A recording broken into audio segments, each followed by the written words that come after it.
Is to explain the variance and whether that two additional person are senior people or whatever it is in terms of $9 million in addition to 2025 budget. Honorable Minister. Mr. Chair, the two additional persons that are the two accountants that was employed in the Ministry of Agriculture. Thank you, Minister.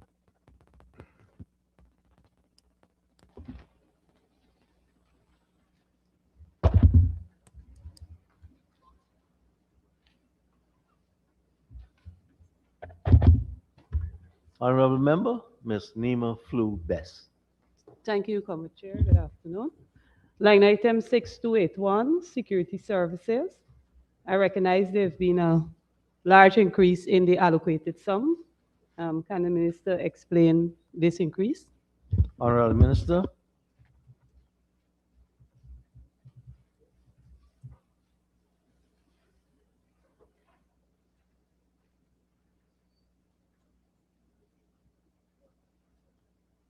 So, Mr. Chair, here we have, yes, indeed, we have a $15 million increase.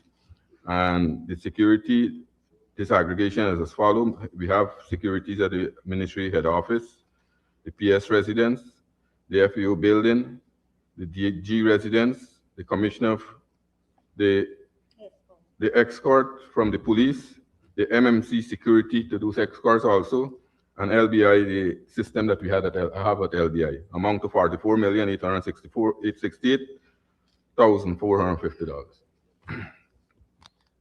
Thank you, Minister. Honorable members, I now put a question that the sum stated for Agency 21, Program 211, Administration Current Expenditure, stands part of the estimates. Those in favor say aye. Those against say no. Ayes have it. The sum stated stands part of the estimates. Honorable members, let's turn to page 521.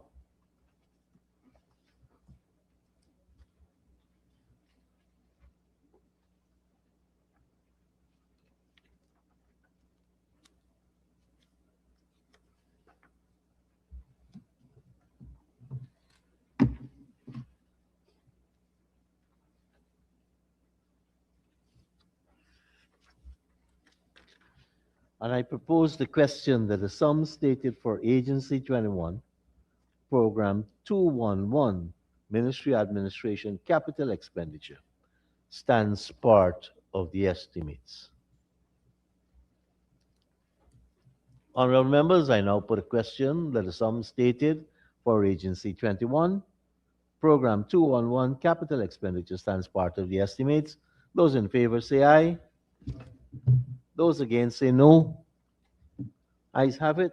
Sum stated now stands part of the estimates. Please let us turn to pages 142 and 143.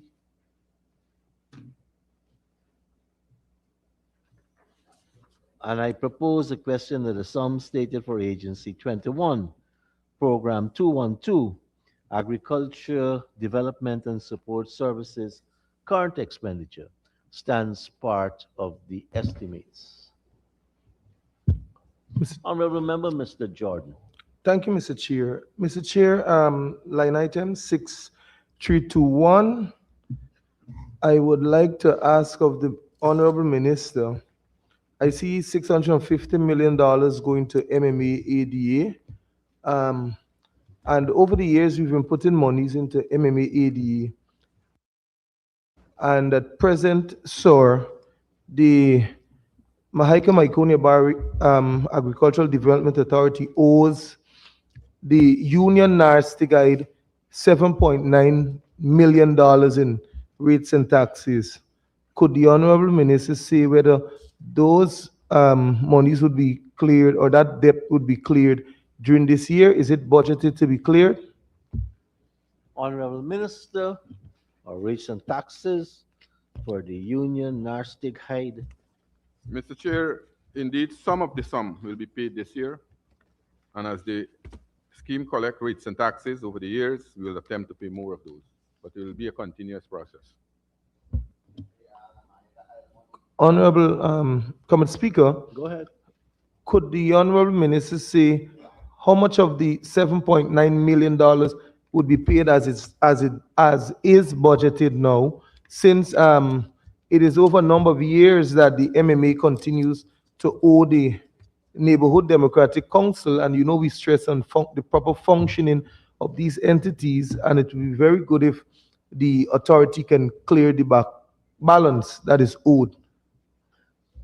Honorable Minister. Mr. Chair, we will strive always to clear the backlog. As it stands now, I can inform the honorable member that 1.7 million is budgeted to be paid initially, and then we'll continue the payment to finish that sum. Thank you very much, Minister. Honorable Member, Mr. Jordan. Mr. Chair, 1.7 million out of the 7.9, Comment Minister, and the arrears date from the year 2015. So are we saying that you just clear within a period of 1 year, or would that cover 2 or 3 years? Honorable Minister. Mr. Chair, I'm saying again that initially in this budget, 1.7 is budgeted to be paid. As we collect rates and taxes, because this is an agency that normally collects rates and taxes. As we collect and we have more revenue, we will continue to pay. And hopefully we can pay it out before the end of the year. Depends on the amount of rates and taxes. But we are making an attempt to pay here from our budget. Thank you very much, Minister. Thank you, Honorable Member, Mr. Jordan. Thank you, Mr. Chair. Mr. Chair, could the Honorable Minister say, I see under the very line, $8.4 billion going to Gaisuku. Could the Honorable Minister say how much of that will go to wages and salaries? Honorable Minister. Mr. Chair, 81% of that sum is being budgeted for wages and salary. Thank you very much, Minister. Honorable. Thank you, Mr. Chair. Mr. Chair, also I want to ask the Honorable Minister, of this sum, how much would go to paying contractors across the various estates? Because, sir, as of recent, a regular complaint is that contractors are not being paid on a timely basis, that is, sir. And so I want to ask the Honorable Minister, how much will go to paying contractors? Honorable Minister. Mr. Chair, out of this sum here, 5% is budgeted to pay lorry contractors. The other contractors then will be paid by revenue generated by Gaisuku themselves. Thank you, Minister. Honorable Member, Mr. Jordan. Oh, yeah. Thank you, Mr. Chair. So, Mr. Chair, can I now ask the Honorable Minister, those field contractors across Gaisuku, particularly those within the planting section, are they paid as of December 2025? Or were they paid rather, sorry? Honorable Minister. Mr. Chair, not all the contractors were paid at the end of December. We have approximately 100 million outstanding, which Gaisuku is now trying to get to pay as they sell sugar over the next few months. Go ahead, Honorable Member. Thank you, Mr. Chair. Mr. Chair, could the Honorable Minister say how much of this also will go to NIS? Because the other complaint is that persons would have retired and they approach the National Insurance Scheme, and when they approach them, the scheme informs them that Gaisuku owes NIS, so they cannot get their benefits, and in some cases, some who are on sick leave, they have the same issue. So I just want clarification from the Honorable Minister whether they're owing Gaisuku NIS and how much will go to NIS, and to what date the backlog is with regards to payments to NIS.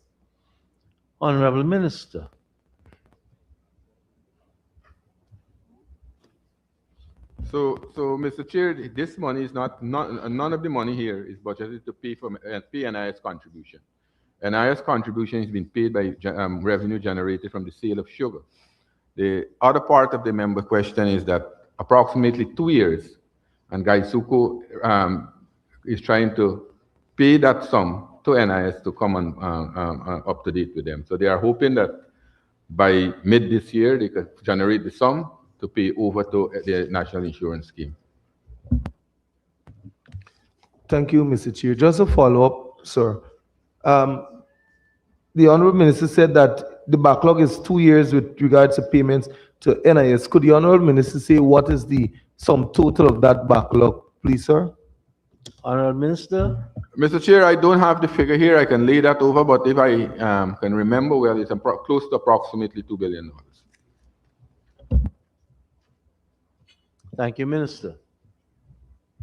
Honorable Member, Mr. Campbell. Thank you, Mr. Chair.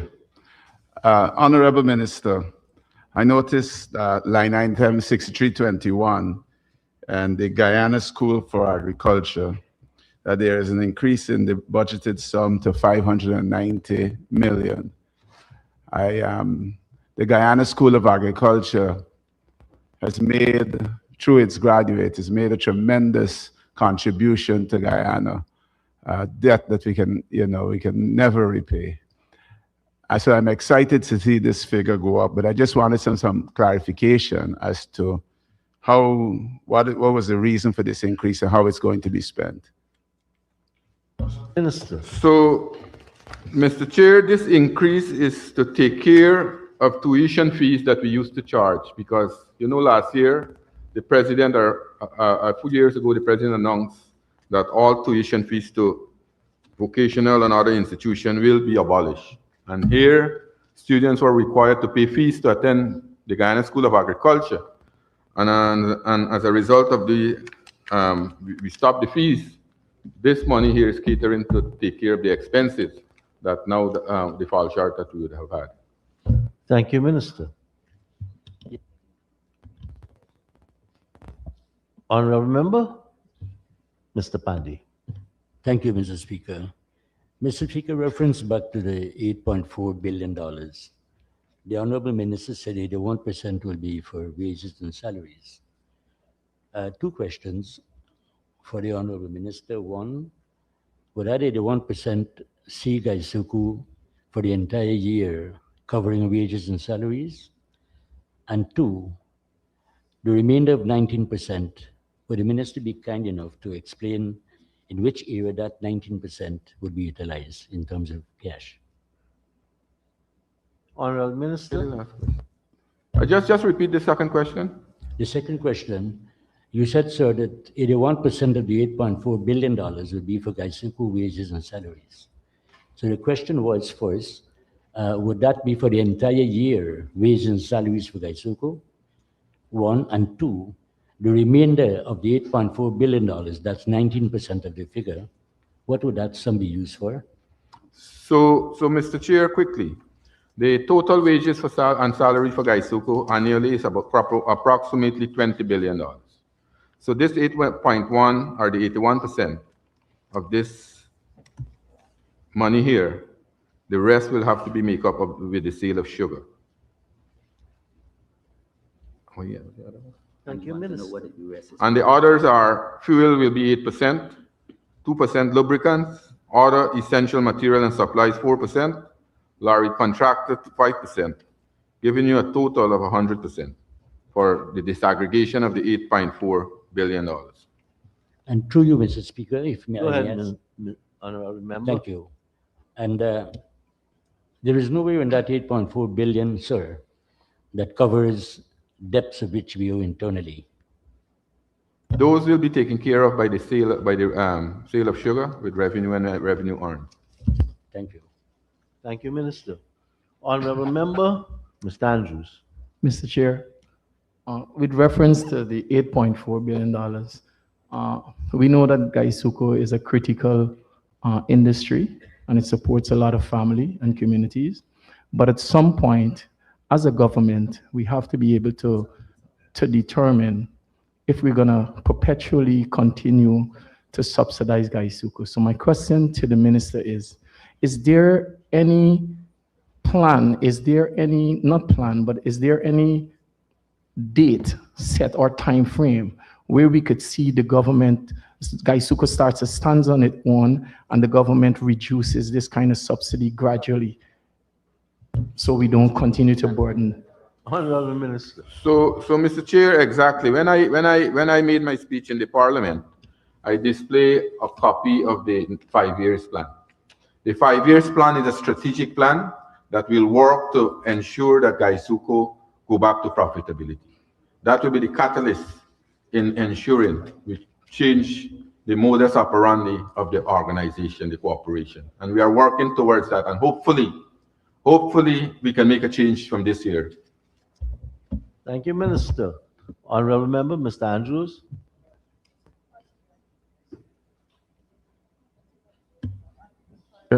Mr. Chair, I hear the words hopefully, and yes, we must be hopeful, but I think when we're making decisions with money, we have to be strategic and confident.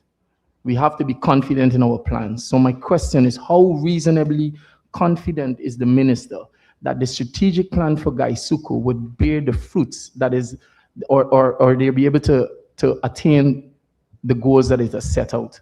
How reasonably confident by 2030 are we? Mr. Chair, I am very optimistic because what we have in the plan, we already start moving in the right direction. Over 41% of Gaisuku's cultivation have already been mechanized. In that plan, you'll see new machinery being bought for the next 5 years. You'll see billet cutters, you'll see planters, and Gaisuku will go full mode. That's the objective. Mechanical harvest plant and harvest cane mechanically. That's the main focus. You know for a fact that over the last 5 years, prior to 2020, we had a number of problems plaguing Gaisuku. And because of all those problems, because people were displaced, 4 sugar factories were closed. We made a commitment to the people of this country when we went to the elections in 2020 that we will try to, as much as possible, to reopen closed sugar estate, which we did some area, and we also had to employ people in some of those estates that are still shutter. Places like Enmore, places like Skelden, we have workers there, over 200-300 workers working in those areas. And those are the factors that are sending up the cost of production. So when my good friend raised the cost of production for $31 or $30, $1.31, those are the factors we have to look at. And we are working very diligently. We are working to modernize the corporation. We are looking at the performance of management. Managers have to be more accountable now. We are meeting in them very regularly. And we will ensure that the strategic plan of Gaisuku be successful and Gaisuku can return to profitability in 2030. Thank you, Minister. Yes, sir. Honorable Member, Mr. Thank Campbell. you. Thank you, Mr. Speaker. Sorry, Mr. Pandey wasn't finished. Go ahead. Thank you, Mr. Speaker. Mr. Speaker, the Honorable Minister made mention that the wages and salaries, the annual bill hovers around $20 billion. And that the 1% of the $8.4 billion would be towards wages and salaries, which means that Gaisuku will have to, from their revenue of sugar and molasses sales, to cover the expenditure for the remainder of the year. Sir, I want to ask the Honorable Minister by putting to him a position first. In 2024, Gaisuku was asked to produce 100,000 tons of sugar. For 2025, again, Gaisuku was asked to produce 100,000, a little extra than that in 2025. And now for 2026, Gaisuku is projecting again to produce another 100,000 tons of sugar. So for 2 years, the production was just hovering about 50% thereabout. Now, for 2026, and this has to do, sir, with revenue, as the Honorable Minister outlined. For 2026, when I look at your numbers of cane production, it means that you have to crush the factories because the material goes to the factory to produce sugar. So you have to crush with the factories, industry-wise, 445 hours per week. Now, I just want to deviate by saying, Honorable Speaker, that for the past years, from 2020 to 2025, Gaisuku was just hovering over, just over 300 grinding hours per week. What is it we have done suddenly to make Gaisuku be prepared to crush for 445 hours per week? If we don't, then we cannot produce rather 100,000 tons of sugar. If the Honorable Minister can kindly explain what was done to have a 36% increase in factory performance, whether the works that were done is concomitant with that increase so that we can arrive at 100,000 tons of sugar. Honorable Minister. So first of all, Mr. Chair, let us look back.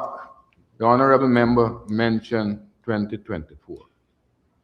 If my memory serves me right, I mentioned it in my budget speech, that the first crop of 2024, we recorded the lowest production in the history of Gaisuku under my good friend leadership, Mr. Pandey. He was the agriculture director. 2021 too. And Mr. Chair, sugar, and he will agree with me, sugarcane, when you prepare sugarcane, you don't prepare it for now or immediately you got the result.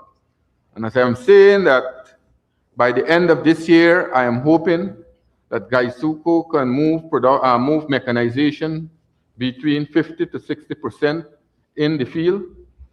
And if you look at the expenditure that we have done over the years and what we'll be doing now, we are doing critical, very, very critical recapitalization of the sugar factories. We are changing out all these rollers. We are changing out turbines. We are changing all these conveyor system. We are having better juice extraction. All these things will contribute to better sugar production. And I'm very optimistic that after this first maintenance period that we are in presently, and when factory will have restarted in another month or less than a month from now, I think the factories will be in a better position and give us better extraction rate from these sugarcane.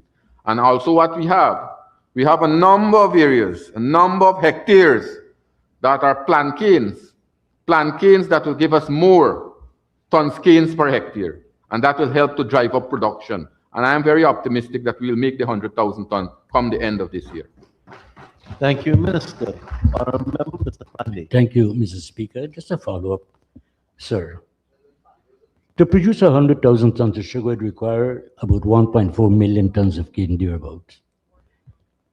I understand, Mr. Speaker, that the first half of 2026 is scheduled to produce 29,000 tons of sugar and the second half 71,000 tons of sugar.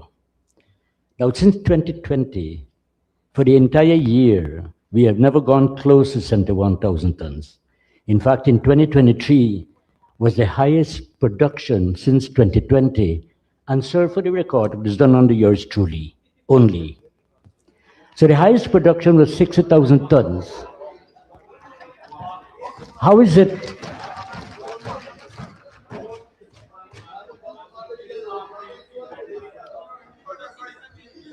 Yes, sir. The lowest production was 2021, sir, and Pandey was not there. That's the lowest production. Yes, sir, but how are we going to produce 71,000 tons of sugar only for one crop, when from 2020 to now we have never produced close to 71,000 tons? Forgive me for repeating, sir, except for when I was there in 2023 as the director. Honorable Minister. Mr. Chair, first of all, Mr. Pandey, the honorable member should have known this. As a great sugar exporter, he consider himself. Sugar production depends not only on cane in the field, and all the factors are important, but when you look at what we are doing now, unlike when he was there, we are not cutting young canes anymore. We are not brought forward canes to meet our target. We have approximately are over 1.2 million. Yeah, 1.2 million tons of canes that are in the field now. We'll have very, very low TCTS, tons cane per ton sugar. And when you look at when we look at the conservative figure, and I can take it up even up to 13 tons canes per ton sugar, TCTS, we will achieve more than 100,000 tons that are listed here in this projection that Gaisuko has. Thank you, Minister. Honorable Member, Mr. Pandey. Thank you, Mr. Speaker. Sir, my last question and clarification in this matter. I heard the Honorable Minister saying 1.2 million tons of cane. The rendement for the 1.2 million tons of cane, Mr. Speaker, is over 14. That's the rendement. So if you take 1.2 million, give me 1.3 million, and your rendement is 14, you could never produce 100,000 tons of sugar. The Honorable Minister would be kindly asked to explain that. You could never produce 100,000 tons of sugar when your rendement is 14 and your material is 1.2 million tons. But I never mentioned 14 ton TCTS. I don't really remember get that figure. I am saying I go the highest of 13. The projection here is 12, Mr. Chair. 12 is the tons cane per ton sugar, TCTS. And you've got 12 and you got over 1.2 million tons of cane, you get more than 100,000 tons of sugar. This is the calculation that we have here. I have it here, I can give you. Yes, you did, Honorable Minister. Honorable Member, Mr. Campbell. Thank you, Mr. Chairman. The Honorable Minister or someone from the government side, in mentioning the recent history of Gaisuko, spoke about workers suffering from delayed payment of severance and so on. The Honorable Vince Roy Jordan asked you about the payment of outstanding NIS contributions and the fact that workers are being denied benefits.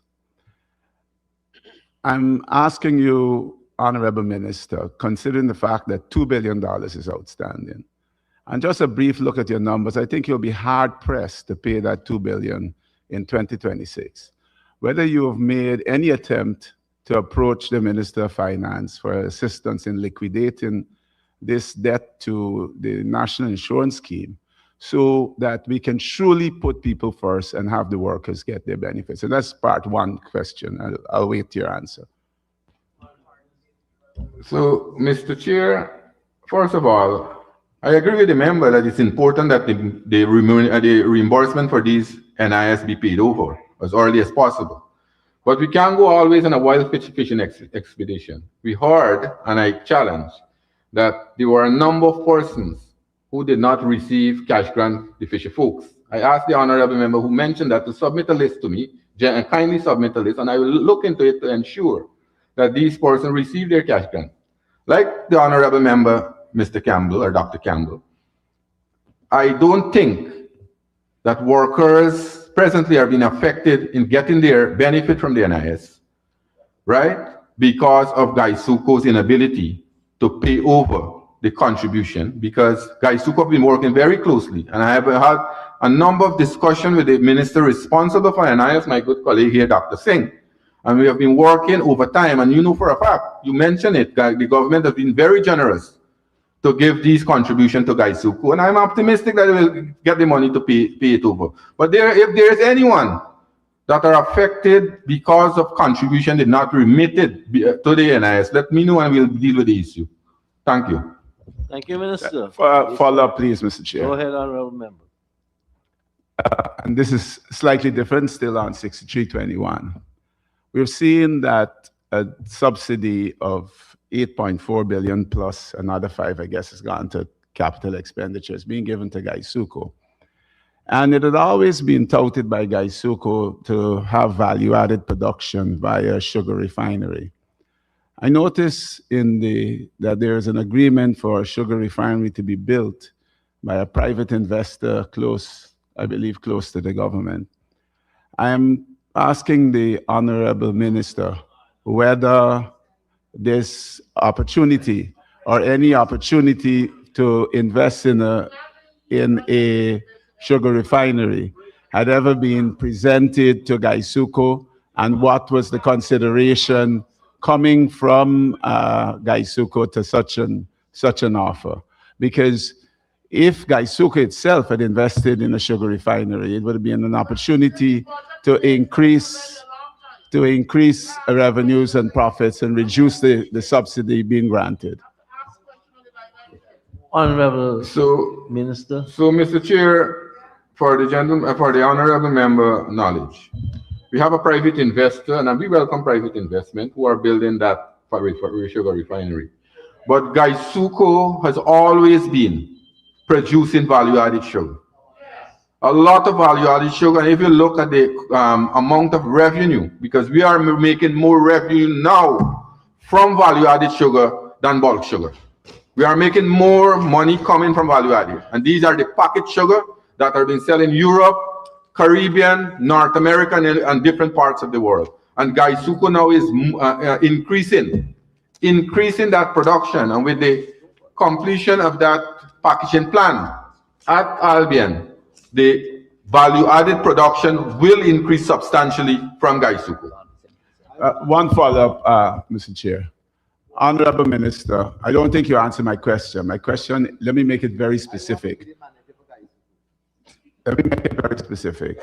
Was Gaisuko approached by any foreign investor for a joint venture into sugar refinery, or did Gaisuko itself consider going into the sugar refinery on its own?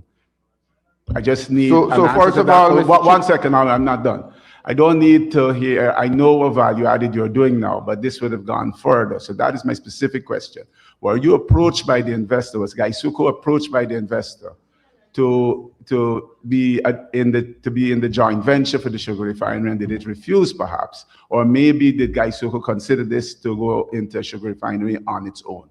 So for the member knowledge, Mr. Chair, Gaisuko was never approached by the private company. And at this point in time, Gaisuko will not build a sugar refinery, because as it stands now, we are now modernizing the cooperation. Probably later we'll build a refinery to ensure that we satisfy the demands of Gaisuko. Thank you very much. Very explicit. Yes, sir. Honorable Minister, Honorable Member, Ms. Finance. Thank you, Mr. Chair. Mr. Chair, follow up on the same line item. Mr. Chair, could the Honorable Minister, same line item 6, follow up based on a response given by the Minister. Minister, you outlined the process being undertaken right now by Gaisuko to mechanize.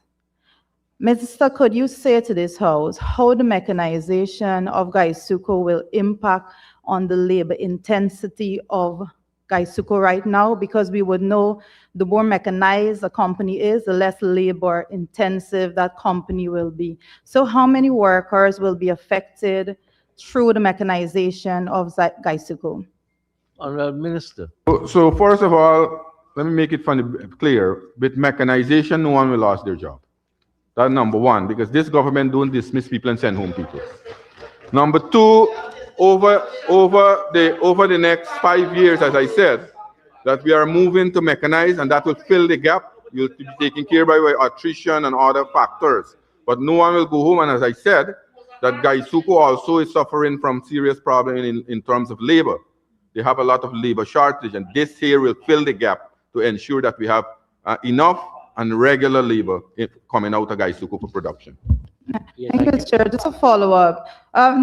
Minister, you said that no one will be sent home. So my next question will be, what training has been ongoing by Gaisuko to make sure that persons are retrained? Because most definitely, if you are mechanizing, it will affect labor and it will affect the way in which things are done currently. So if you're saying, if I can be a little more clear, if we are mechanizing and you're saying no one is being sent home, what are you going to be doing with the current workers? Are you retraining them, or are you completely leaving part of the company unmechanized? So Mr. Chair, I am very sometimes you'll be surprised. We have a robust training program in this country. Gaisuko has the Gaisuko Training School. They train with different discipline. We have fitter machinists, agriculture mechanic, electrical engineering, and you name it. My good friend and brother, the Minister of Labor, he has the BIT program, and hundreds of Gaisuko workers are trained there to operate heavy-duty machinery. So that is the reason that these people are being trained, and they are not only working in Gaisuko, and they are not waiting. They are not waiting for Gaisuko mechanization to come and wait for a machine to go on it. That is why you have more opportunities now exist in Guyana, and people have more place to go and work. And with these training taking place, you have spaces are being created, and that is why we are mechanizing Gaisuko to take these take over the space that will be created when people fully develop themselves and train themselves and go into other discipline. So that is where we're going. Yeah, Mr. Speaker. Chair. Mr. Speaker. Thank you. Honorable Member, Mr. Pandey. Thank you, Mr. Speaker. Sir, could the Honorable Minister say, and you know our budget, the theme is putting people first. That's of critical and vital importance. Would we be having a price increase in Guyana for sugar? And allow me please to give the facts. Guyana is selling Honorable Member, the policy on which these estimates are based is fair commentary. That's why I've allowed this discussion on Gaisuko. The price of sugar is another issue. So the policy of the government regarding the turnaround of Gaisuko, I have allowed a lot of discussion on that. But the price of sugar on the world market, the Guyana market, the Caribbean market is another issue. Chair. Sir, I was just making reference in terms of revenue. In terms of revenue, because the budget is based on revenue. I thought I just heard the price of sugar here. If you talk about the revenue from the sale of sugar, Yes. then you'll be on the same page with me. Thank you, sir. Well, then I would like to rephrase by saying the revenue from the sale of sugar. At the moment, sir, local sales, revenue from local sales, amounts to 160 Guyana dollar per pound, which is about 1,400 plus US dollars per ton. While export sales, the highest will get perhaps, even I put it at 600 US dollars per ton, the forecast would have been there for revenue. It works out to about 50 to 60 Guyana dollar per pound. So we're actually selling 3 times Guyana. And so I was asking whether we'll be having an increase in terms of revenue from sales internationally, so as to generate much more revenue to cover the expenses in Gaisuko. And the last question on the same line item is pensions. Take, for example, we owe STEPS pension $1 billion. And each year we are talking about the reduction of our debts. If the Honorable Minister can finally give some lights on that, please. Honorable Minister. Mr. Chair, I don't think the honorable member read this budget, but the step question is in the budget to be paid, number one. Number two, you don't have his facts right. Sugar is being sold by Gaisuko for $110 a pound here in Guyana. Yes. Right? And sugar that we are selling overseas, sugar is being sold for manufacturing. And when sugar is being sold for manufacturing, you only have low cost, between 600 to 700 US dollars per ton. That's the factor, that's the facts we have to deal with. That is why when my good friend Mr. Campbell asked the question, we are now putting a lot of emphasis on value added, so that the value added sugar could bring in more revenue to Gaisuko, and that is what we are doing. Almost 70% of production from Gaisuko now are going to value added sugar production. By 2030, that's the plan what we're working with. Thank you, Minister. Honorable Member, Mr. Chair. Thank you, Mr. Chair. Mr. Chair, I see under the same line item, $495 million going to Guyana Marketing Corporation.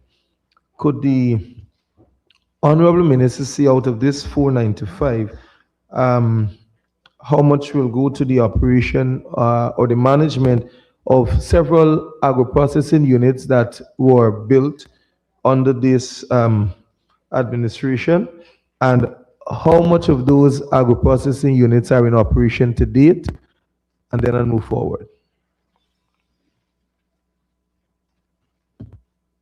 So, Mr. Chair, I've been advised that all the agro-processing units are in operation presently, and we will continue to support agro-processing. As you know, that's one area that we are putting a lot of effort in it, and we are working not only with GMC. GMC is only facilitating agro-processing, and I agree that yes, we will continue. And when you look at this, the amount that we have here, we have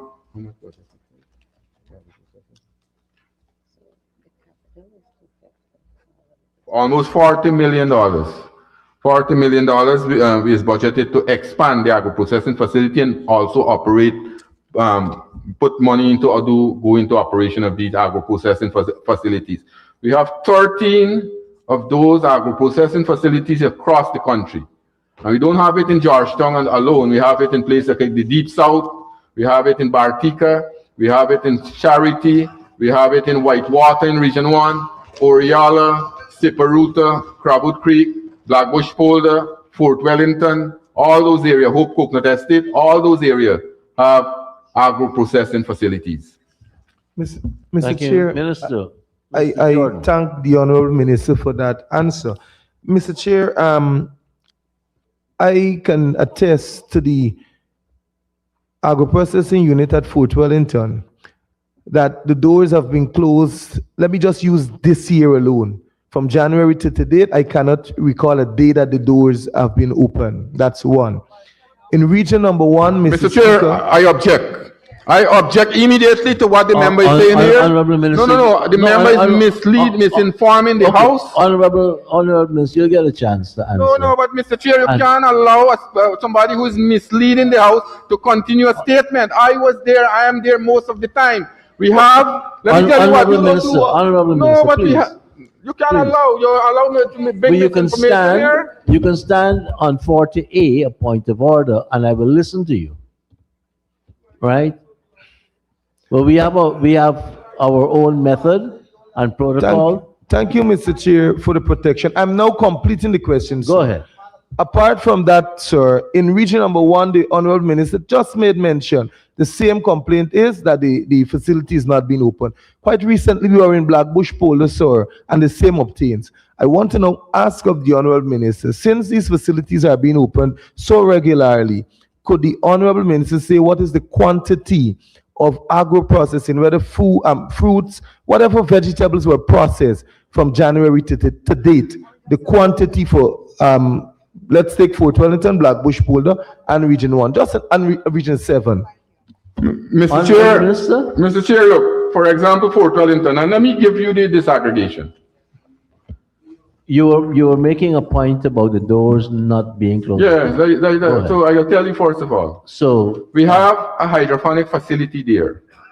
That hydroponic facility has 16,000 plantlets that we produce every 6 weeks coming out of hydroponics from Region 5. You have the Agriculture Innovation Entrepreneurship Program, where you have over 300 young people who are shareholders are operating that unit there, and their produce are being processed at the agro-processing facility at Fort Wellington. They are now, excuse me, they are now supplying Massey Supermarket. They are supplying Massey Supermarket. Most of those produce also go into the Caribbean. Only last month, 2 containers were sent by Massey Supermarket to Barbados and Trinidad and Tobago. 2 containers.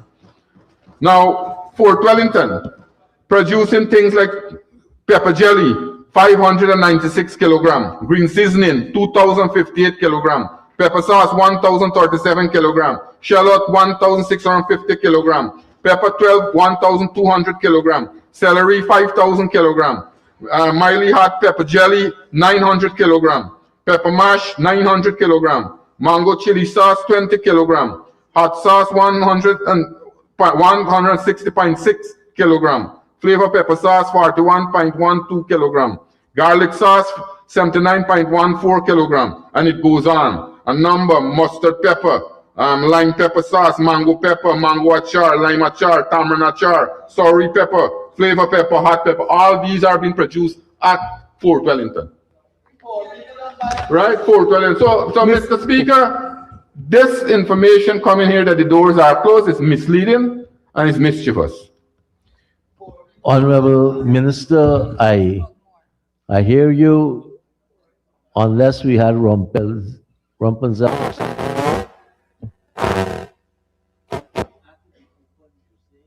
to produce. And I just caution you with respect to the misleading, right, issue, because I will come back to the honorable member so that he should frame his question in such a way that instead of making a definitive statement of fact that might not be correct, he restrain himself to ensure you don't have to contradict him. Thank you, Mr. Chair. Mr. Chair, to follow up, could I ask the Honorable Minister to lay over the document that he just read from? Also, Mr. Chair, he did not mention Region 7, Region 1, and Blackbush Pool. In addition, sir, my statement earlier, I said that I saw, so I don't know if that is an misleading with regards to when I myself would be in the presence of the location. Honorable Minister, you have Mr. Chair, I can you call have ample time to respond. Go ahead. So I can call out the amount and the honorable man can write it. I am not prepared to lay it over any document. If you want it, you can write the figure. So I will call, if you're ready, I can call now. I will call. No, I will, Mr. Chair. I am not laying over any of the document. I will read it out. I can show him the document. I will read it out and he could write it. That is within your purview, Minister. Thank you, Mr. Chair. No, Honorable Minister is about to read out the production from all the facilities which you asked. Yeah, if you want, you can write. Go ahead, Honorable Minister. Good. He asked, you have an opportunity to provide the answer. So, Mr. Chair, you got Masara in Region 9, dry mango 109 kilogram, pepper sauce 214, pickled pepper 222 kilogram, Shulinab in Region 9 again, pepper sauce 124 kilogram, pepper flakes 235 kilogram. Yeah, you can bring any example. Right.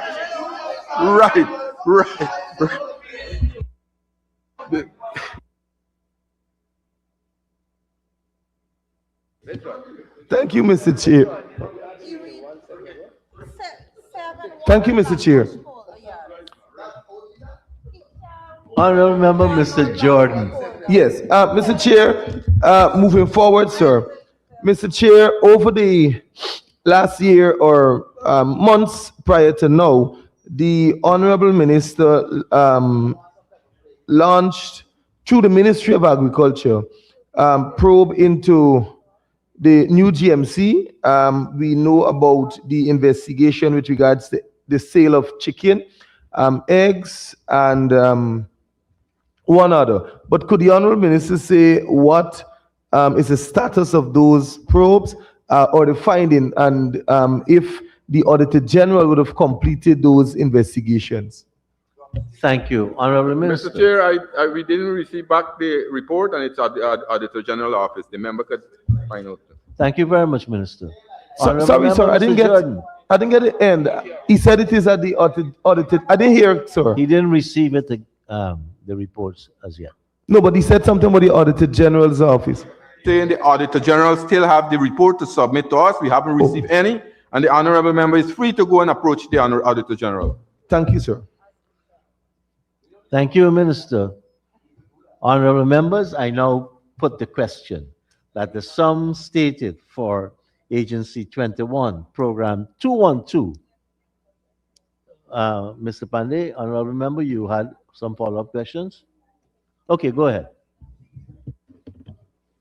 Yes, sir. Sir, I was about to ask on the rice production. Yes, whether the minister would be kind to just give some details.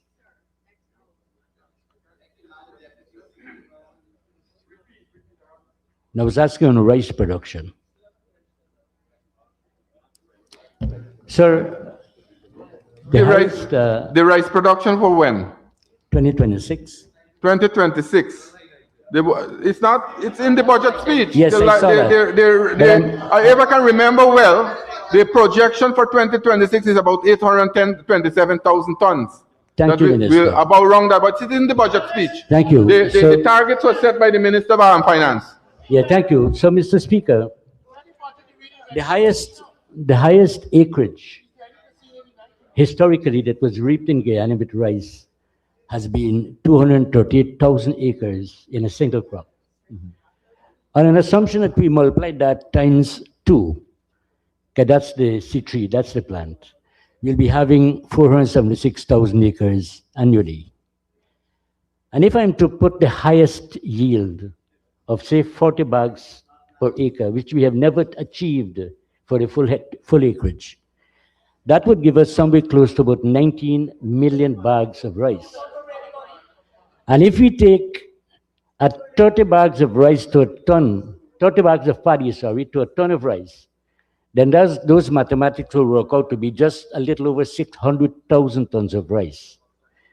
So given last year of 800,000 tons and given 2026 of 800,000 plus tons, I am at a loss to know what are the computation to arrive at 800,000 tons of rice in 2026. That's my question.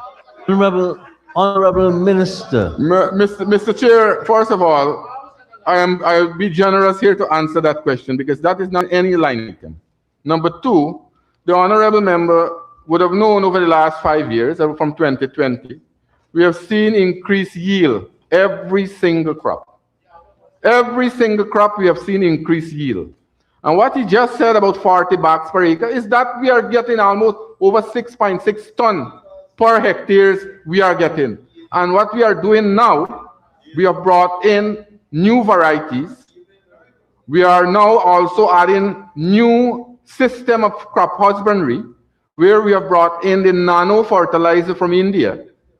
We are working now, we are putting system in place where we will have the high level canals being operational before the first half of this year in 2 of the most productive regions in our country, regions number 5 and 6, where flooding will be minimized. We are working to put down a number of other equipment in the system, and with the high yielding paddy that we expect to continue this crop, I am optimistic that we will produce almost 45 bags per acre this crop. Thank you very much, Right? Honorable Minister. Close to 45 for 50 bags it will go. So my good friend over there, we are with this new crop here, the projection is to plant 232,000 acres of rice for the first half of the year. We already planted 229,000. In another 2 weeks, we will plant the 232,000 or surpass that. Also, in the next half of this year, over 10,000 hectares of land will become operational with the construction of the Hope Light Canal, new land. And we are looking at 100,000 acres of new land being under cultivation in another year from now. So what we'll do, we not only produce over 800,000 tons of rice, our objective is to produce 1 million tons and more. And there we are going. And I am optimistic we will produce more than 827 tons this year. Thank you very much, Minister. Honorable Member, Mr. Pandey. Yes, sir. I am kindly asking not to be disallowed with this question because it has to do with production which will generate revenue. And I know that the Honorable Minister views the commencement of the sugar production this month. I just want to say that in order to have a very smooth commencement, the workers are very peeved with the retroactive payment they didn't receive. If you can be kind enough, sir. Let me repeat, Mr. Speaker. I'm saying that given the importance of production in the year 2026 to generate revenue to accomplish the many things in the budget. I'm saying that the sugar production of the year 2026 will commence during this month, very shortly. And workers are very peeved with the retroactive payment that they have not received. So just to help the minister to have a smooth commencement of the first crop, if you can be kind, sir, to throw some light on the retroactive payment that is outstanding. Honorable Minister. I rather suspect that the honorable member is referring to the debunching. That is in the plan of the corporation to pay the workers their retroactive, and they will get it shortly. Thank you, Mr. Honorable Member, Mr. Jordan. Mr. Chair, thank you very much. So going back to the Guyana Marketing Corporation, and I want to be very careful, sir, with my words, lest you tell me I'm misleading the House. But, sir, the Honorable Minister said earlier that he did not receive any report from the Auditor General. But permit me, sir, to quote from Starbuck News, which is one of our reliable newspapers. September. You know, the standing orders didn't speak about reliable newspapers, you know. All right. Right? Sir, So, permit Yeah. me, sir, to say that the Auditor General himself, as being quoted by the news agency, said in September 2025 that he reported or gave to the Ministry of Agriculture and more so new GMC the report on the audit into the egg racket. So I would like to ask the Honorable Minister, because indeed this was done. I see the head saying yes, but the minister said earlier that there was none. So could the Honorable Minister say what are the findings of that report and whether that report will be made public in the near future? Mr. Chair, Honorable I have Minister. been advised that the report, I haven't received no report, frankly speaking. The manager of the new GMC is telling me that she hasn't received, that she was asked for more information, which he submitted, and that is it, up to there we are. thank Sir- you, Minister. Sir, the Auditor General, sir, permit me, in his own words said that we have completed the report and submitted copies to the Ministry of Agriculture and GMC. Both of them have submitted responses, so now it is up for us to review those responses. Could Mr. the Chair, I'm hon- saying I haven't received the report. The honorable member saying I haven't received. Thank you, Minister. And there is no audit on eggs. Mi- I don't know what the honorable, I am saying, Mr. Chair, I will not mislead this House. I have, as the Minister of Agriculture, I have not received a report from the Auditor General Office in relation to GMC. Honorable Member, Mr. Jordan. Mr. Chair, Let me just offer you my understanding. I am no accountant.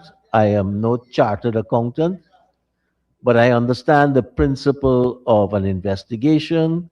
The investigation agency would send some questions to the people they're investigating for response.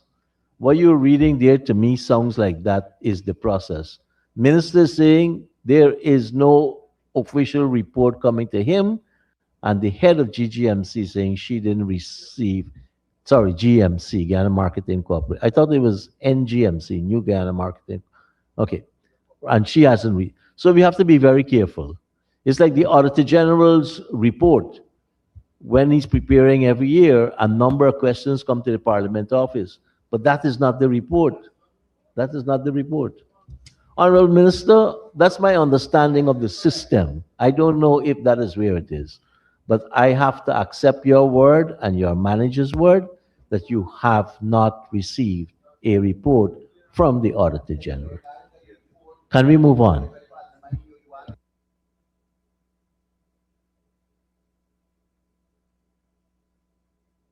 Honorable members, I now put the question that the sum stated for Agency 21, Program 212, current expenditure stands part of the estimates. Those in favor say aye. Those against say no. Ayes have it. The sum stated now stands part of the estimates. Let us turn to page 521 and 522.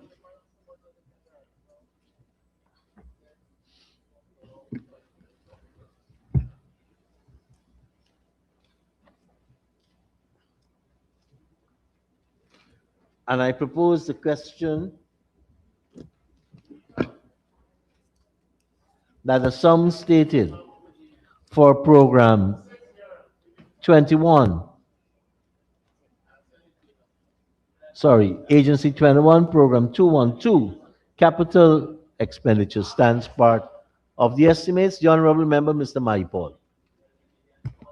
Thank you, Mr. Chairman.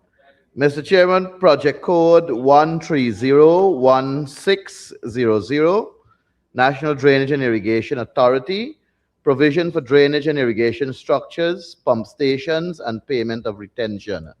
Can the Honorable Minister please disaggregate this sum of $16 billion as in what is for payment of retention and what is for completion, construction, rehabilitation of drainage and irrigation structures and pump stations?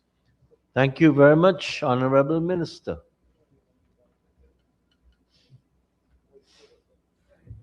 So yes, Mr. Chair, we got a number of projects here for retention and ongoing projects, multi-year projects.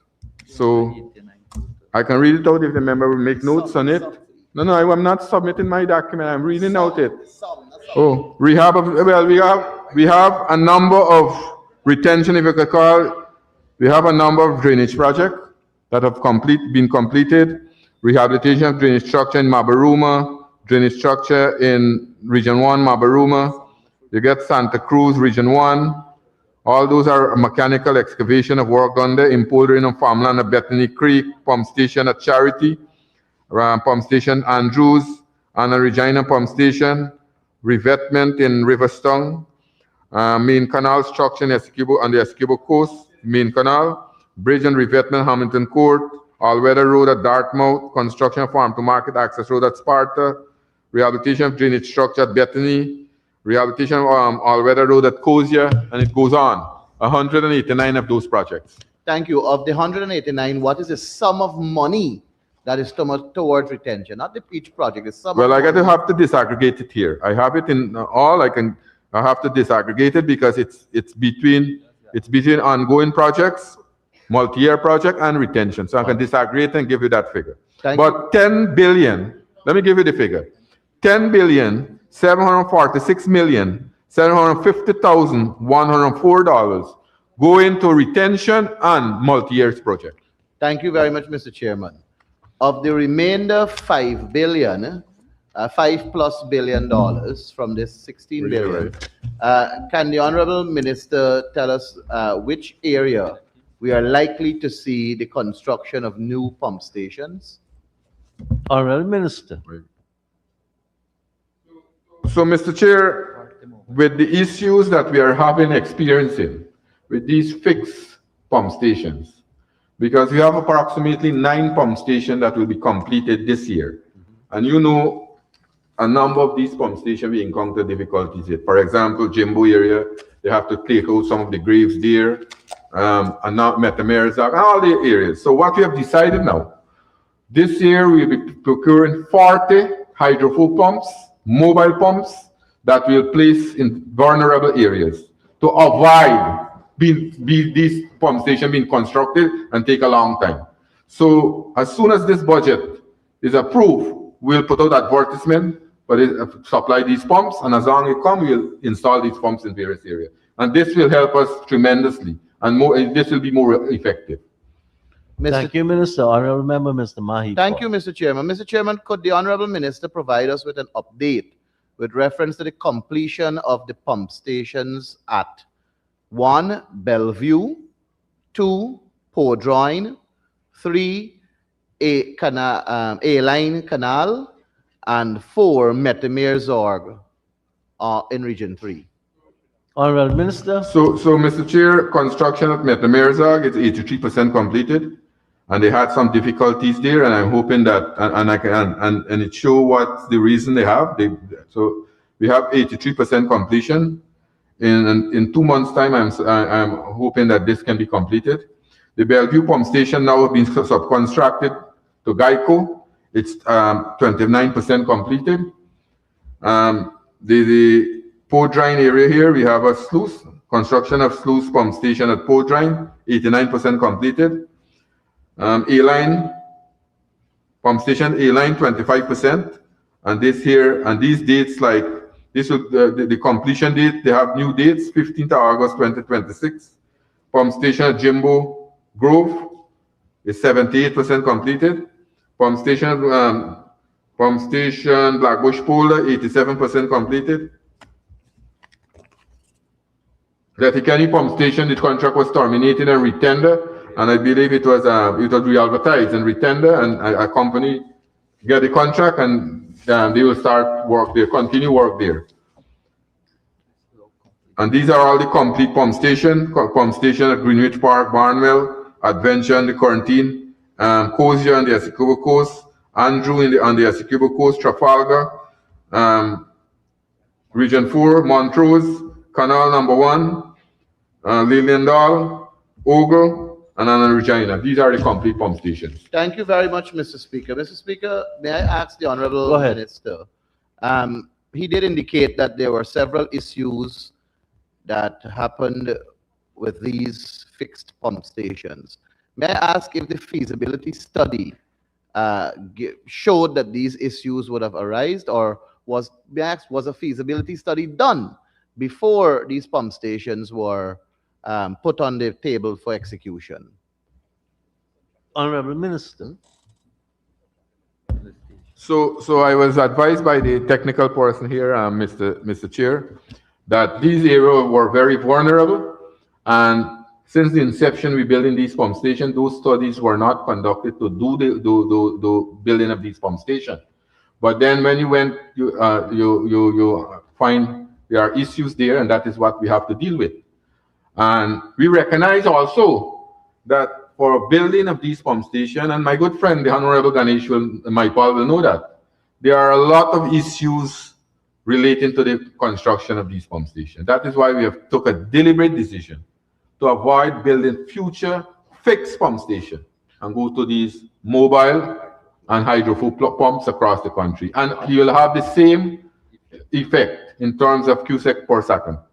Thank you, Mr. Chairman. Mr. Chairman, may I ask the Honorable Minister if Go ahead. the sums that were allocated via the contract award for these respective pump stations, after realizing that the problems are happening, were those contracted sums altered to reflect a higher sum? Did it influence the sum of money for each one of those pump stations? Not a cent more. To remain the same. Thank you, Minister. Thank you, Mr. Chairman. Mr. Chairman, may I ask the Honorable Minister, with reference to Bellevue Pump Station, which was awarded to Tapui Group of Company at a specific sum, I think it was $890-something million. And now that we're hearing it was subcontracted out to Geico Engineering, and it's 29% completed. May I ask the Honorable Minister if any work was done by Tapui Group of Company within this 29%? Honorable Minister. Initially, yes, excavation work was done, but then going back to the contract, the original contract allows for subcontracting. And as I said, you call the figure, I'm not sure about the figure, I can check the figure, 800-something million, not a cent more, it's been paid, and it's an arrangement between the Tapui Group and the Geico Group. Thank you, Minister. So Honorable Member, Mr. Maipal. So thank you, Mr. Chairman. I heard the Honorable Minister saying that it was an arrangement between Tapui Group and Geico Engineering. Am I to understand that the ministry, because of that arrangement between the two, that the ministry is still holding Tapui Group responsible for this project and not Geico Engineering? Honorable Minister. Yes, we'll hold him accountable all the time, although we help facilitate the subcontracting. And we are also speaking with the contractor now. He is eventually responsible because he is the man always the bonds are renewed, and we have a bond there so that we can recoup any cost that he doesn't abide with. Thank you, Mr. Chairman. Mr. Chairman, ahead. may I ask the Honorable Minister, who is the contractor for the Letterkenny pump station that was terminated? That was retender and it was awarded by the National Procurement and Tendering Administration to Quality Deliverer. The previous contractor.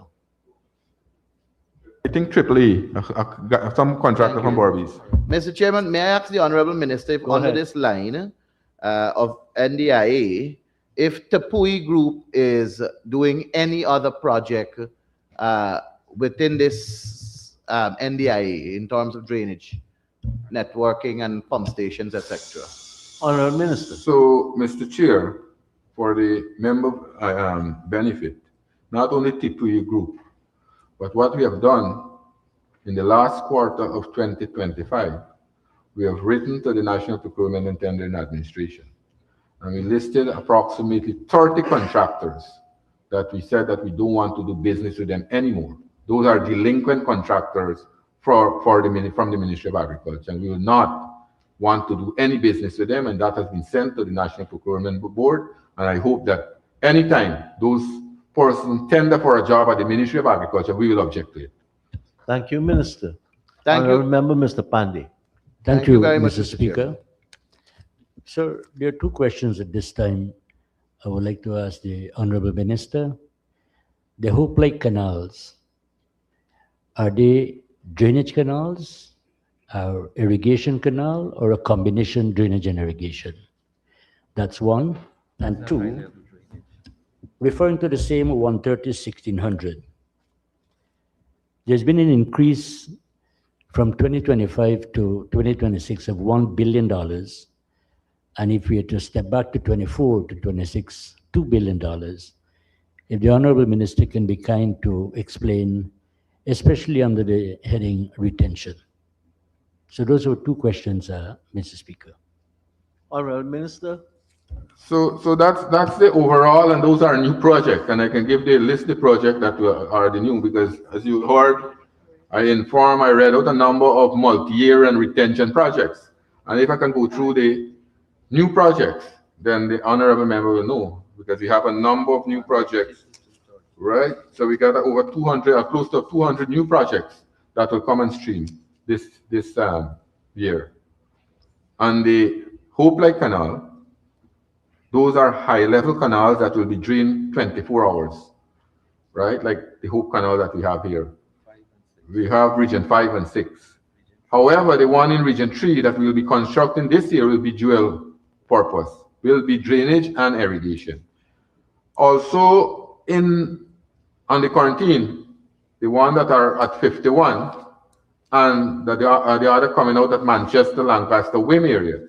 We are hoping also that if we encounter difficulties during the year in terms of dry weather, we can also use part of that as a storage system that we can have water for irrigation too.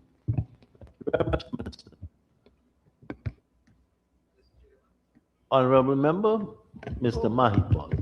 Thank you, sir. Just a quick follow-up on the answer that was provided earlier with the pump stations. The Honorable Minister was kind enough to say that a list of about 30 contractors was sent to NPTAB, which the ministry wishes to do no more work with. Would the Honorable Minister be kind enough to call out the names of the 30 contractors, or perhaps lay it over? Honorable Minister, I don't have it in here this with me. forum, I wouldn't allow. Right. I wouldn't allow. Honorable Member, Mr. Jordan. Thank you, Mr. Chair. Mr. Chair, on the same line item, sir, NDIA, I want to ask the Honorable Minister, for the past year or so at the LBI Gaisuko compound, there are a number of equipment, including excavators, tractors, that are being stored. Could the Honorable Minister say what they were bought for, or which agency they belong to? And then I continue. So, Mr. Chair, the intention of NDIA was to also build capacity in these NDCs and municipalities. So what I did earlier, or even if I can go back the year before, when we had flooding, we built about approximately 70 tractor pumps, 100 tractor pumps that we gave to NDCs so that they have their own tractor pumps now and they could use their tractor when they have flooding in the community. But besides that, we decided also that we'll build capacity in giving them another piece of machinery. And almost every single NDC and municipality now they are a proud owner of a backhoe and a small excavator, mini excavator, every single one of them. Now we went to Kimbia and we had a large gathering at Kimbia where a number of farmers requested these small harvesters and excavators. We purchased those, and very shortly I'll be going into the Borbis River to distribute that to the farmers there, various communities in the Borbis River. And then we have some other machinery that we'll give to various NDCs and RDCs around the country. So before the end of February, early March, we'll have those equipment that are at LBI distributed across the country. Mr. Jordan? Mr. Chair, I just want to ask the Honorable Minister. I do know about the project with regards to those excavators going to the NDCs and so on. But it's a bit alarming that the machines were on the ground for almost 2 years, and only now the minister is making it a priority to distribute the machines. Mr. Chair, we have drainage and irrigation issues across the country. And I think that the minister should, question coming, sir, should ensure that in his budgeting and planning that these machines, whenever purchased, that they get to the various agencies in a timely manner. So could the Honorable Minister say that to this House, how soon, apart from the date being March, all these machines will be moved to the various regions? Honorable Minister? Mr. Chair, you know something? I don't want to mention the word in this House, but this honorable member got a special something to come and talk in this House. This machine, the last set of machine went in there 1 month and a half, almost 6 weeks. That machine that are there. Machines before that were distributed out in every single community, and this man try come here to mislead the House again, once again. I don't know where he gets his information from, but he's not bringing factual information to the House, Mr. Chair. Those machinery went in there almost 6 weeks ago. And then I'm being told here by the head of NDIA that these machinery, he already told the people in the communities and those areas that we'll be going to distribute these machines, this piece of equipment to the various communities. So I don't know where the honorable member got them here. Machines are there constantly, and we continue to deliver to the people across the country. And that will continue, that will be a continuous process. When this is completed, we'll have more again, and next budget the honorable member might come and say, since the last budget, I said machinery is there, and you'll come back again and report to the House. Thank you, Mr. Chair. I remember Mr. Jordan.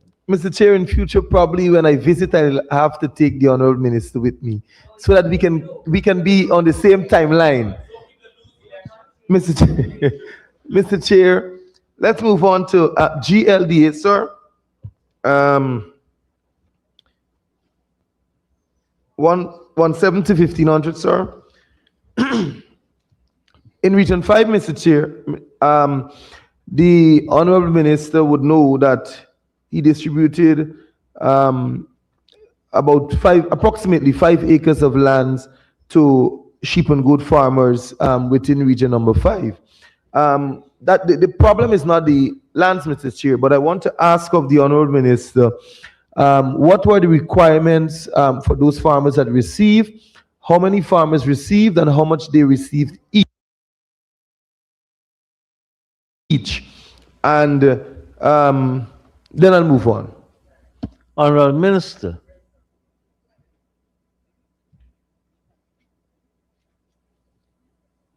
So out of the 65-acre plots that we have, 54 farmers have already received there, and they have a number of criteria because they have a number of association in the Region 5 area, and we are working very closely with the association. I think Dr. Waldron just informed me they have to have a certain number of small ruminants before they are being awarded plots there.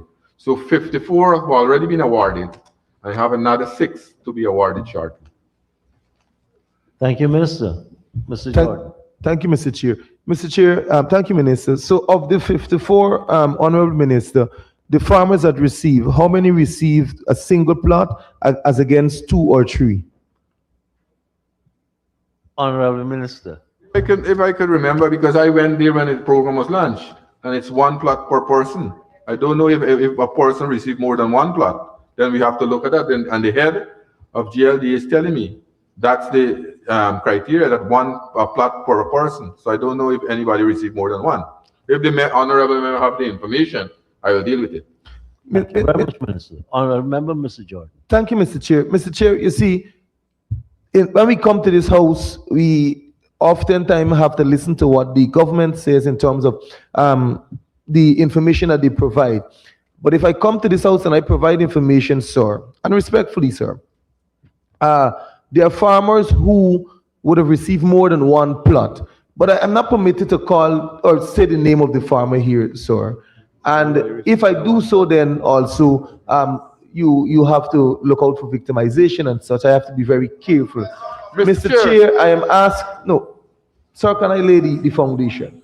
Sir, I am asking the Honorable Minister if there is any way that we in this house could have the necessary documentation to prove that the 54 plots that were distributed indeed went to a single plot per farmer. Mr. Chair, Go ahead, Honorable Minister. Go ahead. First of all, the same honorable member came here.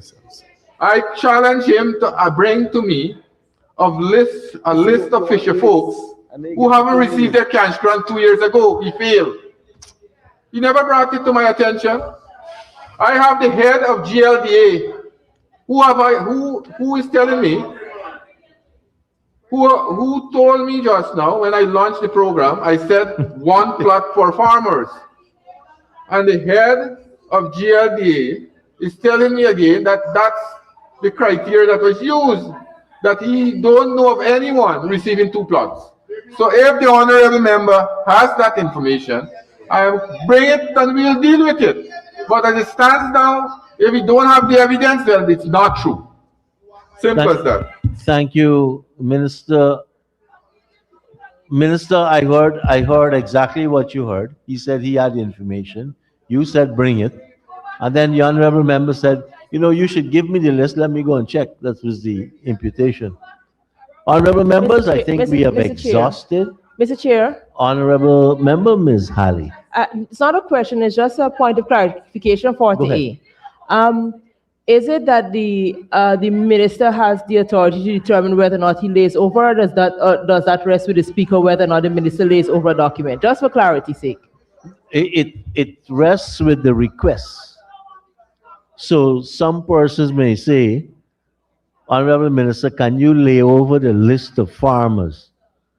Right? They're asking if he could lay over. And he may say, no, I won't lay it over. I can call it out. But if he promises to lay over, then my job is to ensure he lays it over. Right? Yes. So just one question to the Honorable Minister. Go ahead, Honorable Member, Ms. Halley. I want to know from the Honorable Minister whether they have any measurement as to the proportion of agricultural output that's either spoiled or lost due to spoilage or storage deficiencies. Because I'm seeing here that you are planning to open some new places to store for storage at Sophia. It's on its way. But I'm wondering if you have any measurement as to how much of the agricultural produce is actually spoiled or lost due to spoilage. Do you have any of those measurements? Honorable Minister. No, Mr. Chair, first of all, the point is not the spoilage of commodities. Not because that we build these facilities. We want to move to a different level. And that level is to move from the primary form of production to value added. Now, when we build the agro-processing plant at Sophia, we'll do packaging there. When we build the food hub at Yarro Cabra, we'll be doing a number of activity there that will export produce to the Caribbean and other parts of the hemisphere. Likewise, when we build the silos at Anna Regina, we'll store the paddy there so that when the price fluctuates, we can keep the paddy for the prices there.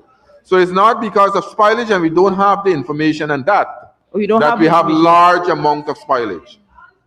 We don't have that information. But So we I don't don't measure think that. that we are having those issues in terms of large amount of spoilage because there is a culture in our country as soon as people produce their crop or harvest their crop, they go to the market to sell it. And we don't have those high amount of spoilage. Honorable Member, Ms. Halley? That's it. Honorable members, I now put the question that the sum stated for Agency 21, Program 212, Agriculture Development and Support Services Capital Expenditure, stands part of the estimates. Those in favor say aye. Those against say no. Ayes have it. The sum stated now stands part of the estimates. Honorable member, let's go to pages 144 and 145.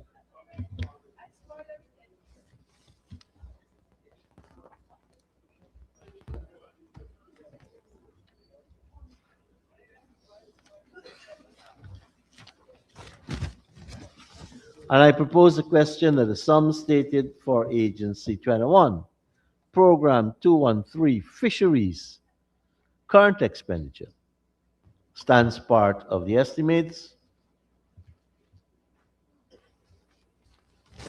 Honorable members, I now put a question that the sum stated for Yes, Mr. Speaker. Mr. Campbell, the honorable member.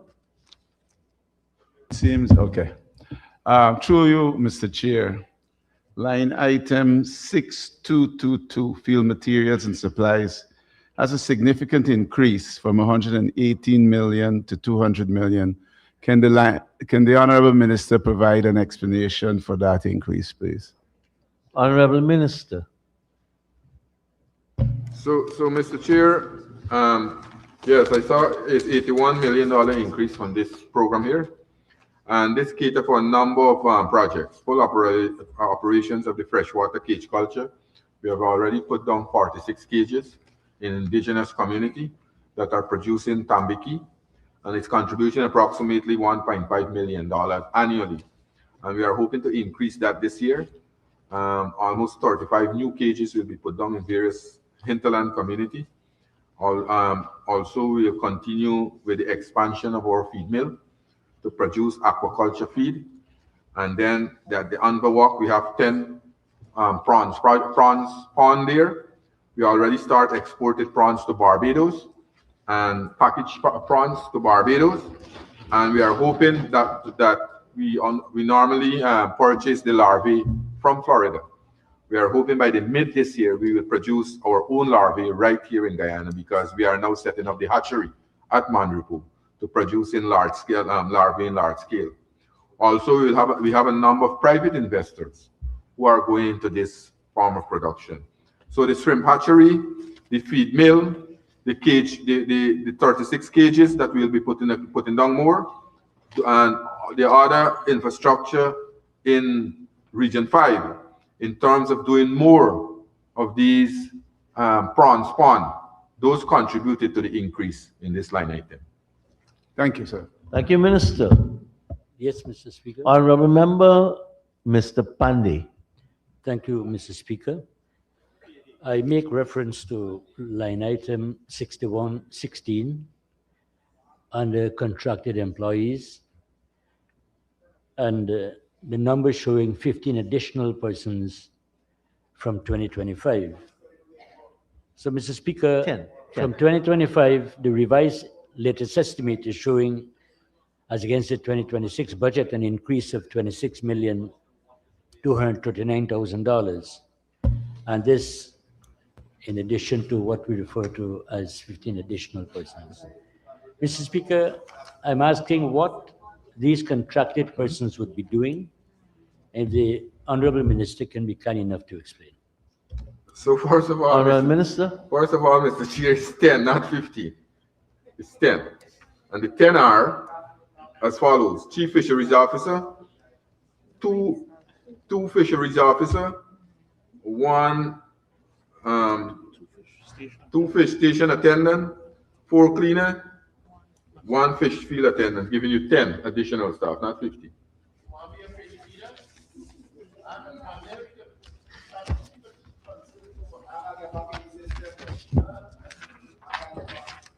Mr. Speaker,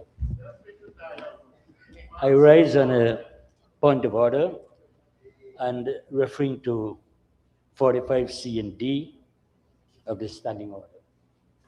Mr. Speaker, from the time we had the budget debates onto this day, there are a few members on the other side of the government side, and I would like to name Minister Kwame McCoy and Minister Vikash of the conduct in this noble house. And I would wish to state, Mr. Speaker,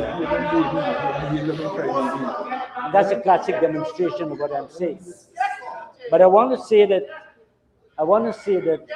is either Mr. Kwame suffering from a disheveled thinking or a mental Honorable or a member, combination of those. I had to rule on the point of order.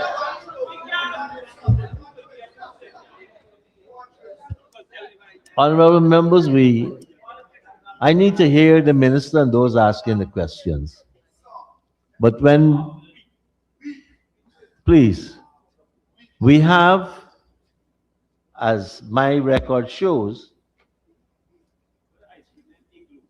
8 minutes remaining, and those 8 minutes are from the 11 that we brought over from last night.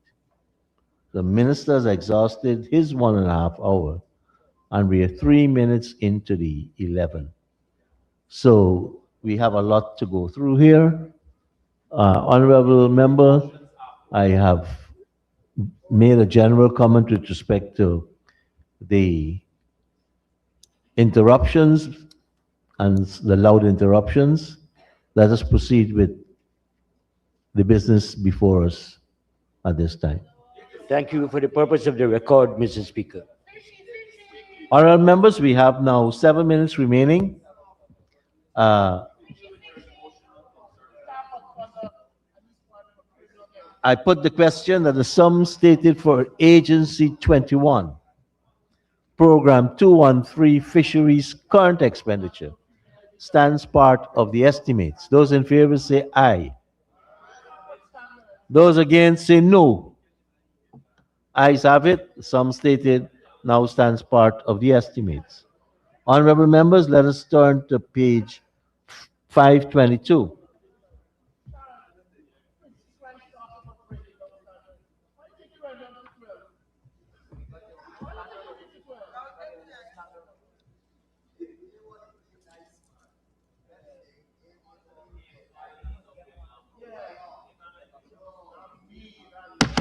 Honorable members to my right.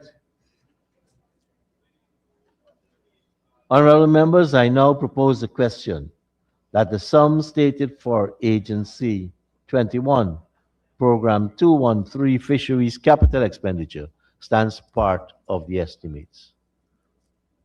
Honorable members, I now put a question that the sum stated for Agency 21, Program 213 Fisheries capital expenditure stands part of the estimates. Those in favor say aye. Those against say no. Ayes have it. The sum stated now stands part of the estimates. As we are on page 522, I propose the question that the sum stated for Agency 21, Program 214, capital expenditure stands part of the estimates. Honorable Member, Mr. Maipot. Thank you, sir. Sir, I see $73 million there for the provision of furniture and equipment. Would the Honorable Minister be kind enough to say what equipment they are expected to purchase, and will this enhance the program's ability to better predict weather forecasts? So these Honorable are Minister. new equipment, Mr. Chair, that will enhance our capacity to forecast the weather better. And these are, like, for example, we have these advanced commercial weather observation system. We have drone with water quality monitoring sensor. vapor generation accessories. Those are things that will enhance and for example, this advanced commercial weather observation system will be placed in places like Purima, Anai, Ashalton, and so that when these aircraft go there, they can have their weather condition before they leave over. They have it from those areas. You have the automatic weather station at the Eugene Korea International Airport. We're setting up a weather station there, a new weather station there. So that amount to the 73 million. Thank you, Minister. Honourable members, I now put a question that the sum stated for Agency 21, Program 214, Capital Expenditure stands part of the estimates. Those in favor say aye. Sir, before you, Sorry, I was indicating. go ahead, go ahead, there is a Honourable question. Thank you. Member. Line item 6116, sir. Uh, we have an increase of Put on the six- mic, please, Honourable Member. Yes.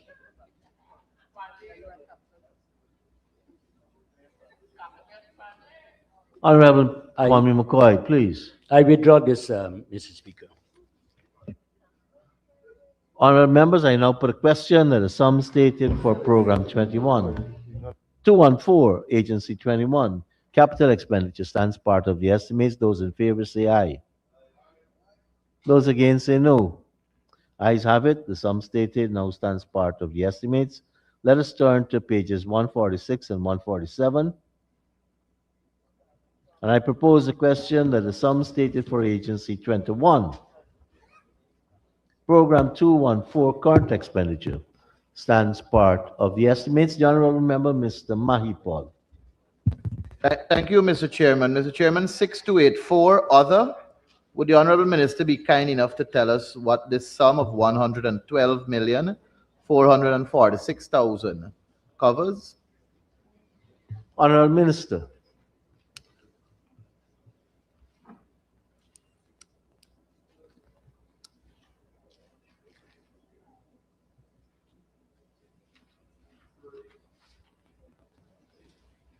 Is a number of increased cater for new projects, like the digitization of the hydrometrical data and support for the National Water Council, part-time observer stipends, reconfiguration to the WRF model, staff uniform, annual calibration service, support for the National Water Council annual work plan, digitization of the hydrometrical data, other routine office expenses such as advertising and bank charges, and a number of other small things, website hosting, deployment, maintenance of meteorological buoys. So a number of those items that cater for the others. Thank you, Minister. Honourable Member, Mr. Mahipal. Thank you, sir. Sir, equipment maintenance 6282. We have a sum here of $70 million. In 2025, the program exhausted their budgeted sum of $70 million and in fact spent an additional $408,000. The equipment maintenance programs are the maintenance dealt with the existing structures that we have, and now we're adding several new weather stations and other equipment across the country. Can the Honorable Minister say if this sum is adequate to maintain the existing equipment and also contribute to the maintenance of the additional equipment? Thank you, Honourable Minister. So Mr. Chair, last year we deployed the meteorological buoy in the ocean. Cost us approximately 40 million too. That expense is not here now. So that is caused the reduction. Thank you, Mr. Chairman. Thank you, Minister. Honourable members, I will now put the question that the sum stated for Agency 21, Program 214, Current Expenditure stands part of the estimates. Those in favor say aye. Those against say no. The ayes have it. The sum stated now stands part of the estimates. Honourable members, join me in thanking the Honourable Minister and the staff of his several agencies for taking us through his estimates. Thank you very much, Minister and the staff. We will now turn to the Ministry of Foreign Affairs and International Cooperation.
Thank you, honorable members. Let us turn to pages 102, 103.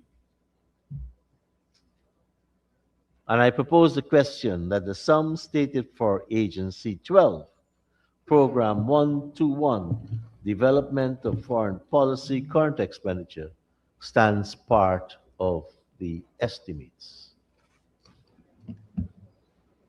The honorable member, Ms. Amanza Walton Dizzy. Thank you. Mr. Chair, could we maybe give Mr. Todd's team an opportunity to settle? They're still coming in. The honorable minister is always prepared. Oh. Thank you. Mr. Chair, line item 6116, contracted employees. I noticed that in 2025, we approved 332 million. Actual expenditure was 297 million. And the ministry now seeks an additional 374 million. Could the honorable minister explain the basis for the increase given what was actually spent? And does this reflect additional contracted positions or revised contract terms? What accounts for that figure? Honorable Minister. Mr. Speaker, it's a net effect of the 10 employees less 5. I can go through it by item. We had 1 resignation and 4 transfers. That's postings to Program 2. So when we move officers from Program 1 to Program 2, it would reflect here. We have a employment of a protocol officer at $122,000 per month, 5 foreign service officer level 2 at $161,902, a systems development officer at $224,000, 1 assistant secretary general, and that's someone who is in the admin department for $224,000, 1 confidential secretary at $122,000, and 1 principal foreign service officer who was transferred from program 122. So we had a resignation of 1 systems development officer. And as I mentioned earlier, the transfers from Program 1 to Program 2 of the Foreign Service officers. That's postings at the missions and consulates. Right. And thank you, Minister. Thank you, Mr. Chair. Follow on.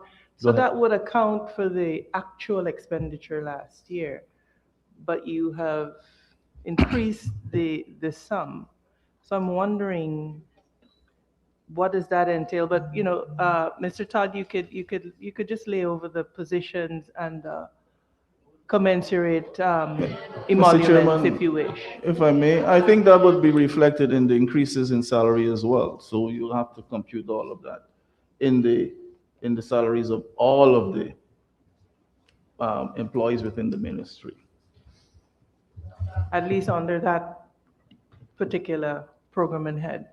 All right, let's move to 6242, maintenance of buildings. I noticed that it declined from 31.5 million in budget 2025 to 18 million. Could the minister indicate whether any planned maintenance was deferred, or whether these costs are addressed elsewhere? Honorable Minister. So, Mr. Speaker, when it comes to maintenance, I think we have become very efficient in the maintenance of the ministry. We only have really two buildings to take care of, and we've done a lot of upgrades, and we've reduced the loopholes in terms of the inefficient aspects of it, and we've increased efficiency. So that would be reflected in the budgetary allocation. Thank you, Minister. Thank you. Honorable Member, Mr. Mr. Rupnarain. Chair. Thank you, Mr. Chair. Line item 6111, considering all that you was said yesterday and that you just spoke about the 8% increase, there's an allocation of 1.108 million less than was paid in 2025. However, if you look at the staffing details, it shows an increase of 2 members. So can the Honorable Minister provide clarity for the difference? Honorable Minister.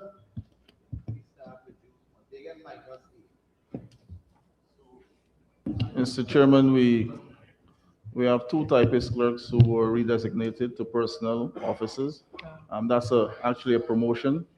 So so you'll see a movement from line item 6113 to 6111, and personnel officer 2 with a salary of 141,000, and one other personnel officer 1 at 107,000. Mr. Chair, if I may. Line item 622. Honorable Member Manzo. Thank you, sir. 6223, 6224, maybe we could take them as together. Office materials and supplies. I note that the Honorable Minister indicated that there was staffing increase, but the expenditure on materials and supplies, it declines. I'm curious as to how policy development and administrative support is going to be met with this decreased level of provision.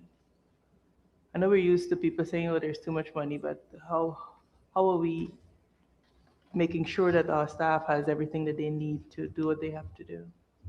That is also reflected in the fact that we digitization process within the ministry. We're going to a paperless ministry, so you'll find that we will naturally have a decline in the items that we buy because we're working on digitization. Thank you, Mr. Chair, and that is commendable that we're moving to digitize. Just one observation about cybersecurity. Given our particular vulnerabilities, I hope that the minister, with the assistance of the Prime Minister, is putting the system in place to make sure that our documents, etc., are digitized or secure. Mr. Chair, if I may, I want to move to 6133, and we see benefits and allowances was increased to 28.2 million. Could the minister indicate what categories of benefits and allowances are funded under this line item, and whether it's linked to the increase of the numbers of the employees under 6116, or as a result of the increase Honorable Minister. salaries? Mr. Chairman, we're speaking of 6133? Benefits and allowances, yeah. Yeah, so it caters for traveling, telephone, and qualification allowances. So for those officers who have a bachelor's, and we're talking close to 100%, they will get those allowances. And for those with master's degrees, they will also get allowance. So you'll see you'll see an increase under that line item. Okay. Thank you, Mr. Chair. Mr. Chair, 6273. I know that water charges have increased from about 24 million in actual expenditure to 33 million. What accounts for this increase, bearing in mind that you've just pointed out you have only two buildings? Honorable Minister.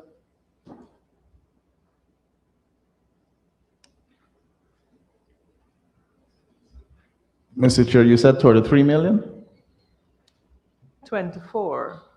The actual is 24, and it looks to be 33 here. That's 6273 water charges, right? Sorry, it looks to be 16 rather. So what accounts for the... Okay. So we're erecting a new building, Mr. Chair, the Foreign Service Institute. So we're catering for that in this year's budget because the completion date should be sometime in mid-May. So we're factoring that into the new building. Thank you. Thank you, Mr. Chair. If we move to 6265, we note that in this is other transport, travel, and postage. It is set now at 70 million. The revised for 2025 is actually 33. So could the minister, 33 million, could the minister explain the basis for this? Honorable Minister.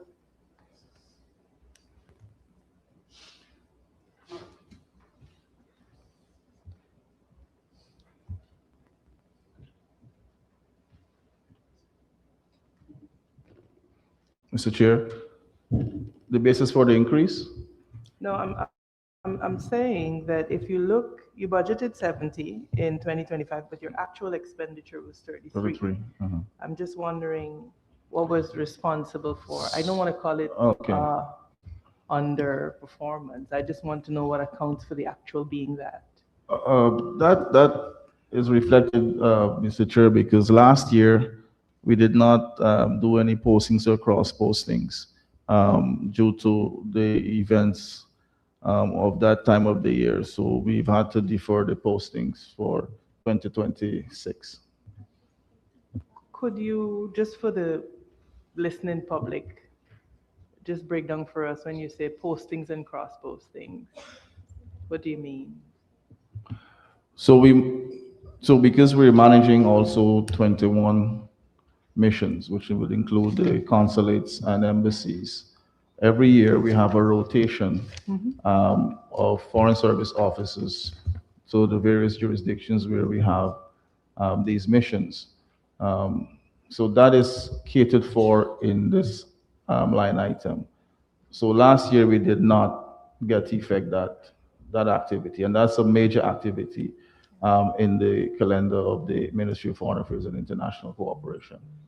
Just one other follow-up to that, Mr. Chair. So by what time this year should we expect to see these postings and cross postings being effected?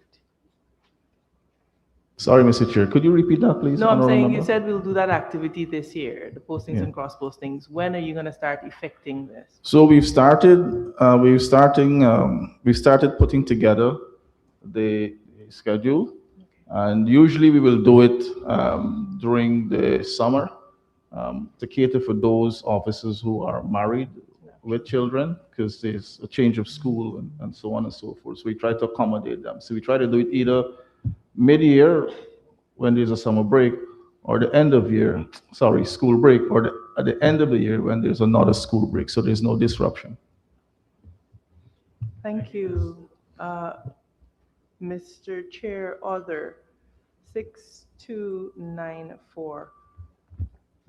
Could the minister provide a disaggregation of the sum, 620 million?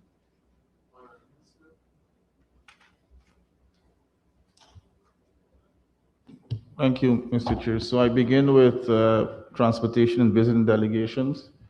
200 million. Multilateral and global affairs, 140 million. Official visits, 100 million. Official events, receptions, and conferences, 40 million. Official tokens and branding, 80 million. IT, infrastructure and equipment, 2.5 million. Support to missions, 30 million. Administrative and office use, 25 million. Special projects for diplomatic operations, 2.5 million, giving a grand total of 620 million, Mr. Chair.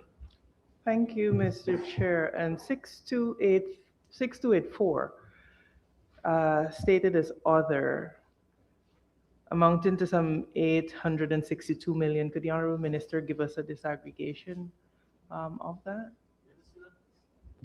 Mr. Chairman, legal and advisory services, 410 million. Advocacy, 269,525,000. Public diplomacy, public relations activities, 5 million. Diaspora engagements and outreaches, 35 million. Digitization of the ministry's records, 10 million. Bank charges and remittances to overseas missions, 65 million. IT infrastructure, 31 million. Operational and administrative expenditure, 37 million, Mr. Chair. Thank you, Minister. Thank you, Mr. Chair. A follow-up. You said advocacy, 269 million. I'm curious as to whether that, what is that advocacy? Does it include the retention of lobbyists, for example? Honorable Minister. Yes, Mr. Chair, that's to enhance our interstate relations through lobby firms. Thank you, Minister. A follow-on to that is Go ahead, member. Is the minister, and if you can't, say it now, I'd be happy to lay it over. What are the particular parameters within which, or for what purposes, were these lobbyists hired in the context of the development of our foreign policy? Honorable Minister. So, Mr. Chair, the lobby firms are not there to help us conduct our foreign policy. These are registered agencies that advocate on behalf of governments. And in our case, because of where we are in terms of our development trajectory, and we have to also compete for the attention of big states, it helps us to maneuver in the corridors of power to get to those offices that they need to hear from us, and we don't have the manpower on the size to do it. So we use the lobby firms to help us to facilitate in moving in that direction. So it's there to help enhance. It's not there to help us conduct our foreign policy or defense strategy. Thank you, Minister. Thank you. Just to follow on to that. Go ahead. Would it then not be, and I'll seek the chair's guidance with this, but it sounds to me like it may properly then belong under the promotion of our foreign policy. But I mean, that is a discussion that I'm open to having. My actual question here is, does the ministry take steps to identify Guyanese citizens with competencies in a particular area before they go and seek to retain that person before they hire lobbyists? Honorable Minister. So, Mr. Chair, we're dealing with interstate relations, and we're dealing with government-to-government relations. And within the international environment, you have lobby firms. Most of these firms have seasoned retired diplomats and persons who may have worked in government, who have access and the credibility to be able to assist. not to say that we don't engage with members within the diaspora. We do that. And oftentimes those persons will provide their services on a pro bono basis. But when we're dealing with a very competitive global environment, and you, as a country, in the protection of your people and the advancement of your country, you need outfits that have the reach and the capacity and the human capital to do that. And it's not strange to Guyana. You look at most of the developing world and even larger countries, they will hire lobby firms in the jurisdiction where they may want to penetrate. And it is something that yields benefits for a country. It's not a case where, as a country, you can hire a marketing firm. We're not running a business. We're running a country. And if you're dealing with the politics of running a country, you have to deal with people who are competent and registered and have the accreditation to be able to even speak with a congressman, a senator, or to get into some of the offices. So these persons have the accreditation to do that. And that is why we have moved in this direction, because it will help us to enhance our reach. And by enhancing our reach, it helps us in promoting our foreign policy, because they take direction from us. We don't take direction from them. Thank you, Mr. Chair, for that. Minister Todd, I do agree that the use of lobbyists is, it's nothing new or strange or foreign. What I want to be clear and sure about is that we're not sidelining, or I don't want to use the word sidelining, that we have Guyanese expertise that we're underutilizing in favor of lobbyists. And I worry that maybe you said in terms of access and clearance, doesn't an accredited ambassador have that access and clearance? I think we're having a we could park the discussion for another time. A longer discussion, but I think the honorable member is aware, Mr. Chair. We have Guyanese in various jurisdictions who are helping us to promote business and investment. But these are individuals who will speak on our behalf with companies. But here we're dealing at the political level, where we need access to various levels of government. And you have to understand that when you're dealing with industrialized economies, they have many layers of government. And in some cases, you may need to have a specific transmission. You may not ordinarily get that through the official channel. But using a lobby firm would allow you to navigate more effectively. And it's just adding value. It's not complicating the process, and it's not taking away from our ownership as a country in conducting our foreign policy or developing it. Our ambassadors at posts, they also have a role to play, and they're very effective in doing that. But when you combine the two, it helps us as a country in terms of improving our posture, visibility, and bringing even more clarity to our endeavors. Thank you. Thank you, Minister. Just one final question from me. 6261, line item 6261. That, what is the disaggregation of that? Because I know that you budgeted 71 million thereabouts. Your actual went up to 157, and then you've budgeted 127. Do you have enough? Is what I'm trying to figure out. Honorable Minister, do you have enough? Yes, Mr. Chairman, we do have enough, honorable member. And what is it? What is the disaggregation of that?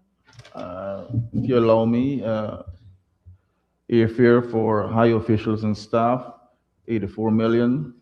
Transportation services, 6 million. Travel, immigration, this is for the immigration officers that we're still using for the biometric passports. Uh, that total is 16 million. Travel for officers and courier duties, 5 million. Staff subsistence, 16 million. That will give you a grand total of $127 million, Mr. Chairman. Thank you very much, Mr. Minister. Chair, sorry, I had intended that to be my last question, but just for the edification of people watching, who is considered a high official? I mean, besides your good self. And you? And me, and I don't have a service passport, it couldn't be me. So a high official will usually be at the level of cabinet, senior government functionaries, CEOs, directors. Those are high levels. And in some cases, of course, MPs, depending on the duty that they would have to execute. And this As well as the speaker. This is okay. So this is covered from your budget. So if, for example, Not the speaker. Well, no, not the speaker, but let's say Zulfi that just came, honorable member, needed to travel. Is that catered for here? No. So it's only specific to your ministry. Specific to the ministry and also specific to the assignment. Ah, okay. Okay. Mr. Thank Chair, you I have no very more much, Honorable questions. Minister. Honorable Member, Mr. Campbell. Mr. Sorry. Dr. Lewis? Thank you, Mr. Chair. With reference to line item 6302, training, could the Honorable Minister confirm whether this line item includes training for international law or border diplomacy, given Guyana's ongoing border issue? Honorable Minister. Mr. Chair, yes, it does. And just to follow up, could the Honorable Minister say whether it also includes the language training you were mentioning earlier on in your budget speech? That's correct, Mr. Chair. Just one more question to Chair. Referring to line item 6284, international cooperation, could the Honorable Minister state whether that line item includes funding for diaspora engagement initiatives? Honorable Minister. That is correct, Mr. Chair. Thank you, Mr. Speaker. Honorable members, I know. Mr. Chair. Ms. I know Halley. It's hard for you to see me. Thank you, Mr. Chair. I'm following on from questions that were asked by Honorable Member Amanzo on 6284, I believe, where the minister indicated that under this line items, lobbying firm was hired, if I stand corrected. Can the Honorable Minister say how many lobbying firms have been hired under this line item? Honorable Minister. In total, 3, but we have 2 on the books now. So 2 will be in this Currently 2026. Would the minister be kind enough to state who were those lobbying firms? Mr. Chair, DR Consultancy and Continental. Can the minister indicate how much money is expected to be paid to these 2 lobbying firms over the year? For DR Consultancy, it's $4,000 monthly, and for Continental Strategy, it's $50,000 monthly. Monthly. Thank you, Mr. Chair. Can the honorable member minister indicate whether any of these lobbying firms were utilized to do the extradition of the honorable, or any extradition issues dealing in Guyana? That is not, Mr. Chair, that is not within our scope as a country. We're dealing with promoting Guyana and ensuring that we are able to highlight those initiatives that we find pertinent to not only our national policies and national development, but ensuring that we can more effectively execute our foreign policy agenda. Thank you, Minister. One final question, Mr. Speaker. Can the Honourable Minister state whether any other extradition requests have come in other than what the country is aware of? Honorable Member, I'm just trying to associate the expense with this line item. Honorable It- Minister, I don't see the relevance there. I don't see either, Mr. Okay. Speaker. Honorable So Member, there's Mr. no- Mahipal. Follow on what happened has. Mr. Chair, a follow on. Honorable Member, I recognize Mr. Mahipal.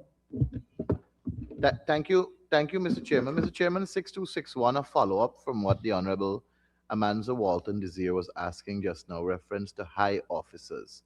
May I ask the Honorable Minister if this line caters for the category of people who are in receipt of service passports, and how does the ministry determine who are entitled to service passports? So, Mr. Speaker, there's a document that was provided and it's within the ministry of the various categories of individuals within government that will qualify, that I should say, that qualifies for a diplomatic or service for official duties. Thank you, Ms. Here. Thank you, Mr. Chairman. Mr. Chairman, may I have a follow-up, please, with your Go ahead. permission? Sir, when members of parliament travel, private members of parliament like myself, and I was kind enough to accompany you to the beautiful Australia, Sydney, but I had to travel with the ordinary passport, and it was official duty. And I am aware that several parliamentary staff who also accompany us and execute fantastic duty along with other private members. They don't have access to service passport to travel when they're on official business. Is Are they also considered, and maybe they don't know, and they could apply or write to the ministry to ask for consideration when on official trip? Honorable Minister, seems the honorable member is making a plea for MPs to get service I am, sir. passports. I think you have mentioned that there's a document.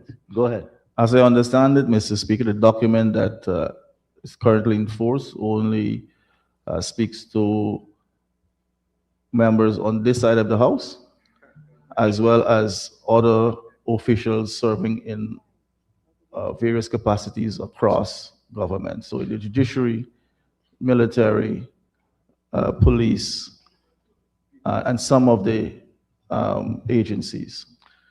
Mr. Chairman, with your permission, Go ahead.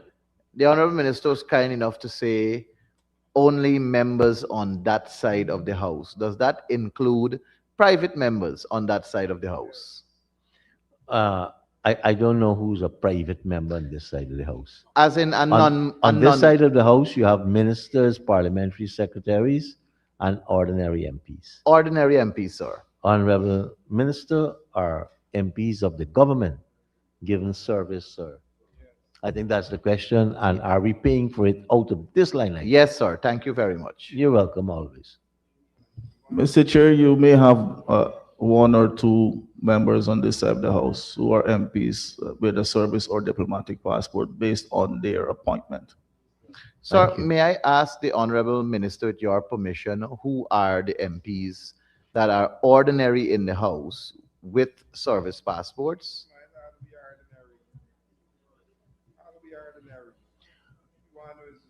Honorable Minister, maybe you can provide it later. Thank you. I can tell you in a bilateral conversation. Trilateral with the man, sir. Thank you, sir. Thank you. Thank you, Mr. Chair. Just a follow on. MP Amanza. Thank you, sir. From the question that Ms. Sarabo Hali asked, in terms of the retention of lobby firms, are these arrangements, and you mentioned two in particular, are these arrangements month to month? Are they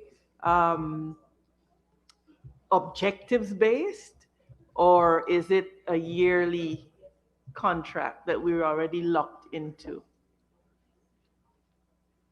Minister? So we have one on a yearly contract and one on a 6-month contract. You said one on a 1-year contract and one on a 6-month Yeah, contract. that's correct. Thank you. And just one final follow-on to the issue of passports and that line item. I don't know if Minister Todd is aware that we are the only CARICOM member state in which MPs as a whole, whether you're government or opposition, are without a service passport. The only country within CARICOM, and I think it's something that we should strive to remedy. Thank you, Mr. Chair. No further A questions. strong lobby here, Minister, for a policy review. That could have been done between 2015 and 2020 easily. Thank you very much, sir. We are Honorable here members, now. I We're here now now. put the question that the sum stated for Agency 12, Program 121, current expenditure stands part of the estimates. Those in favor say aye. Those against say no. Ayes have it. The sum stated herein now stands part of the estimates. Let us turn to page 511.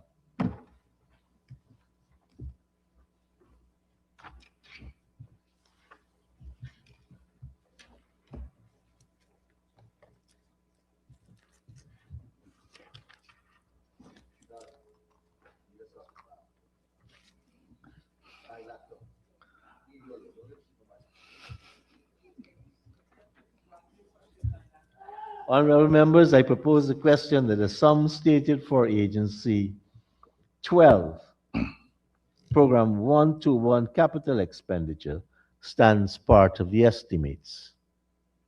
Honorable members, I now call on the Honorable Member, Ms. Amanza Walton this year. Thank you, Mr. Chair.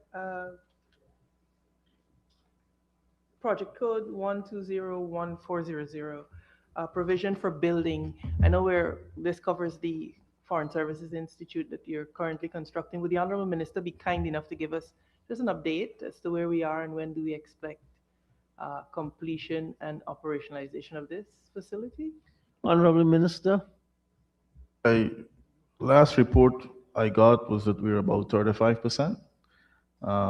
They're now erecting the structure. So we should be able to complete it by mid-May this year.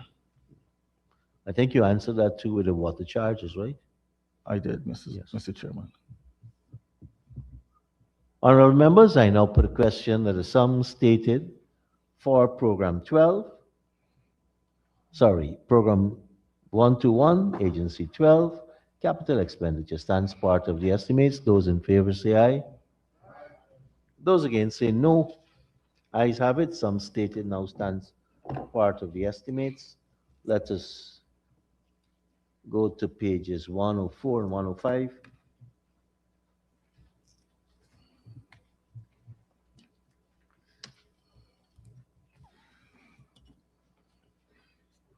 And I propose the question that the sum stated for Agency 12, Program 122, current expenditure stands part of the estimates. The Honorable Member, Mr. Rupnarain. Thank you, Mr. Chair. Line item 6284. Notice there is an approximate 29% or more increase in the budget based on its actual usage in 2025. Can the Honorable Minister disaggregate the sum? Honorable Minister. Mr. Chair, bank charges 70 million, public relations services 30 million, legal and consultancy services 25 million, website maintenance, web hosting, network maintenance 15 million, operational and administrative expenditure 75 million, insurance of diplomatic staff, residences and chancery 50 million, a grand total of 230 million. Thank you, Minister. Honorable Member, Mr. Manzo Walton Desir. Thank you, Mr. Chair. Just to follow on, in terms of your disaggregation, you spoke about legal representation. Honorable Minister. So, Mr. Chair, that's for the ongoing case before the court. Which court? Oh, sorry, Mr. Chair, retract that. This is for legal representation within jurisdictions. So we have to follow the local laws of the various jurisdictions that we may have a mission. So from time to time, we may have to consult a lawyer for advice. Thank you, Minister. Have Honorable we- Member, Thank Ms. you, Manzo. Mr. Chair. Just to follow on, what is the frequency with which that happens? Can you give us an example of maybe just the last two occasions that you had to do this? In Brussels, and we've had in Venezuela. But you can't predict when it's going to happen. So we have to prepare budgetary to cater for it. Thank you very much, Minister. Honorable members, I now put Mr. Chair, no, Honorable I have Member, Mr. Manzo Walton Desir. Thank you, sir. I want to take our attention to administrative 611. There's a sharp reduction there. I suspect that it may be tied to staff movement, but could the Honorable Minister clarify why our actual is 19 million and then we're budgeting this year for 11? Honorable Minister. Mr. Chairman, the honorable member is correct. We've had transfers. Thank you, Minister. Transfers to another program, Yes, another program. Okay, thank you, Mr. Chair. Mr. Chair, 6116 contracted employees. So, Mr. Chair, we Could have 4 FSOs, 2 who were posted to missions, and 1 principal foreign service officer reposted to headquarters. Okay, and are these new staff intake or just No, these are persons already within the establishment. All right, great, thank you. Mr. Chair, I just wanted to know whether the honorable member could, in the context of 6261, just give us a quick disaggregation of, sorry, Mr. Chair, could he give us a quick disaggregation of the sum there, 102 million? You said 6261? 6261, sir. Honorable Minister. Mr. Chair, official travel, local transportation for ambassadors and officers, 36 million, 296,000. Official travel, hotel accommodation for ambassadors and officers, 24,684,000. Official travel, meals and out of pocket for ambassadors and officers, 13,828,000. And other, 27,327,650. Thank you, Minister. Thank you, Mr. Chair. Mr. Chair, line item 6133, there's 830 million budgeted there. Could the honorable member just advise us as to how is that disaggregated? What are the benefits and allowances catered for under this heading? Honorable Minister. That relates, Mr. Chair, to increases in health insurance and pension premiums in accordance with labor laws and regulations across various jurisdictions. Thank you, Minister. Thank you, Mr. Chair. Line item 6284. Could the minister provide a disaggregation of what is comprised in other? There's a 230 million tab there. Honorable Minister.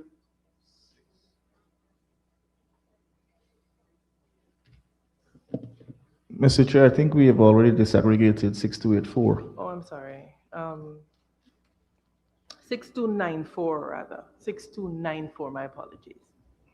6294, Honorable Minister. Very well, Mr. Chair. Honorary Consul stipend, 50 million. Diplomatic functions, official events, receptions, and conferences, 133 million. Diaspora and consular outreaches, 30 million. Operational and administrative expenses, 40 million, giving you a grand total of 253 million.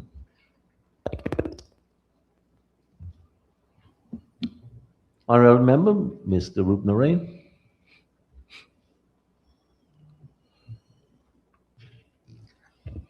Thank you, Mr. Chair. Line item 6111, administrative, it states that there is an increase of 1.497 million, which is not much, but when you look at the staffing, there's a reduction of 2 personnel. So can the Honorable Minister indicate for that difference? Mr. Chair, we had explained this in detail in the opening of the session. Thank you. Honorable Member, Mr. I just Manzo, have a Walton. follow-up question on the performance metrics. The statement for this program sets some specific targets for 2025 in relation to bilateral agreements, technical assistance, and consular revenue. Could the minister indicate whether these targets were met by the end of 2025, and how are we expecting that the increased allocations will help with our achieving the improving performance then under this program? Honorable Minister.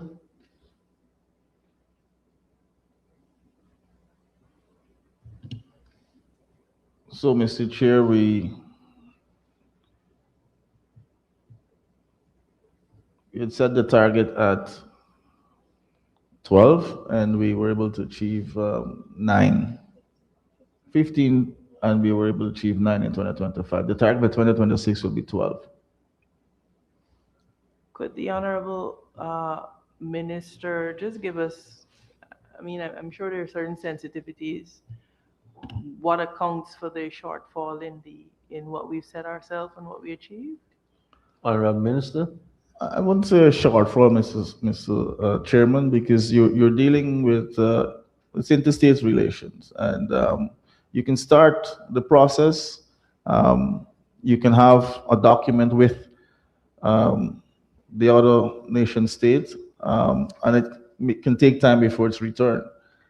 So it's an ongoing process. So, and as I always say, diplomacy can be quite slow, but we try our best based on our self-interest and the mutual interest to ensure that those agreements that are pertinent to our national development and also which will bring mutual benefit, that those are expedited. But I think we've done very well, not forgetting the fact that we have many, many ongoing agreements that are very active and alive with our friends and partners. Thank you very much, Minister. Honorable members, I now put a question that the sum stated for Agency 12, Program 122, current expenditure stands part of the estimates. Those in favor say aye. Those against say no. Ayes have it. The sum stated now stands part of the estimates. I understand we have another birthday in the House. The Honorable Member, Odessa Primus. Happy birthday on behalf of all of us.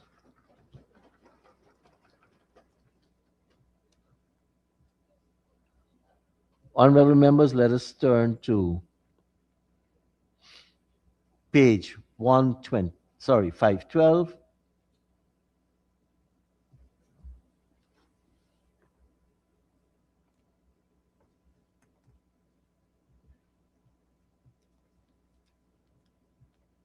Sorry, 511. And I propose the question that the sum stated for agency 21, sorry, agency 12, program 122, capital expenditure stands part of the estimates.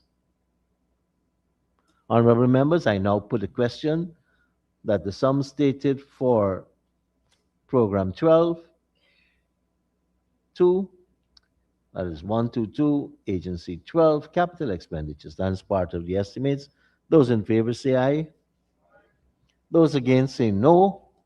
Ayes have it. The sum stated now stands part of the estimates. Honorable members, we now turn to pages 106 and 107.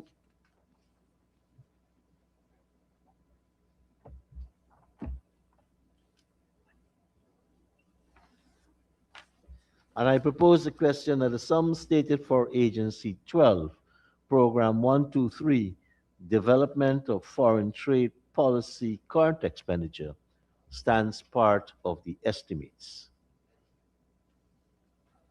Honorable members, Honorable Member, Mr. Manso Walton Desir. Thank you. Thank you, Mr. Chair. I want to move to line item 6111.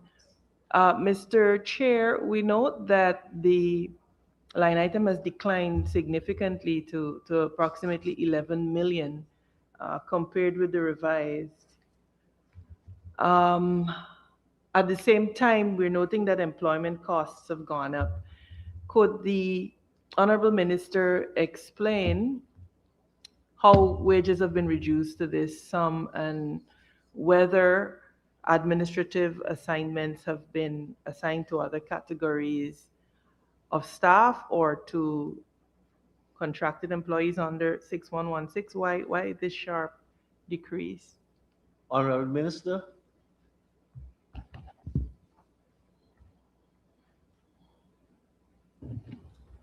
So, Mr. Chair, we employed three foreign service officers, two at $161,000. No, I mean, I hear you, but I'm saying you spent 19 million in 2025, but you budgeted 11 million this year. If you go back, you'll see in 2025, your actual was, you budgeted 20 and you used 19 rather. Why this low bill, wage bill? This is not me advocating for you for more money, but what I'm trying to get at is this is a marked decrease, and so it goes to the question of capacity. Are you moving people around? Honorable Minister.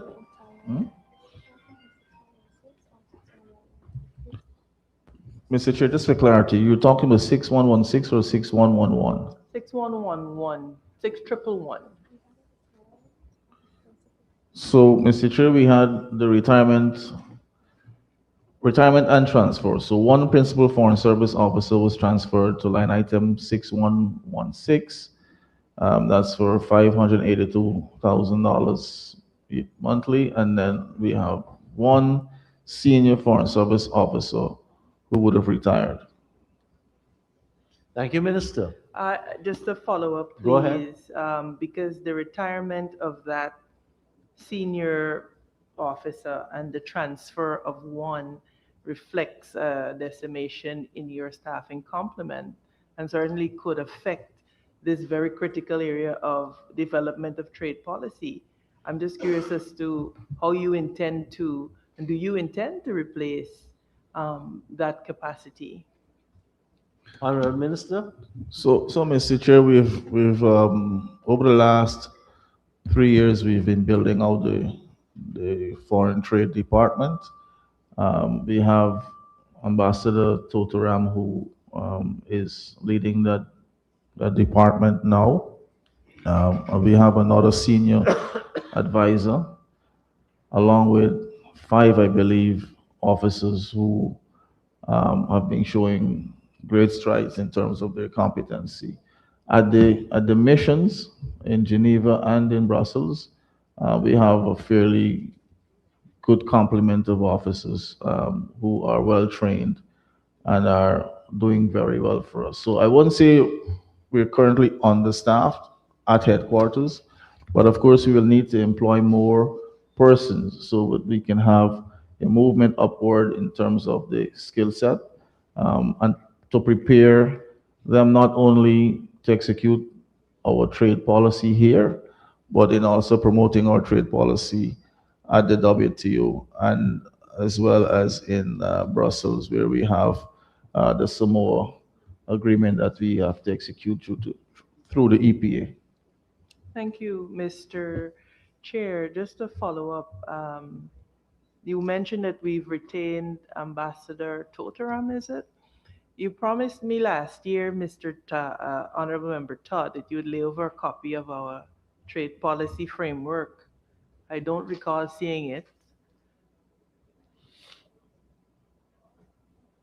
Honorable Minister, I'll ensure you get it, Mr. Chair. I'll ensure that you get it.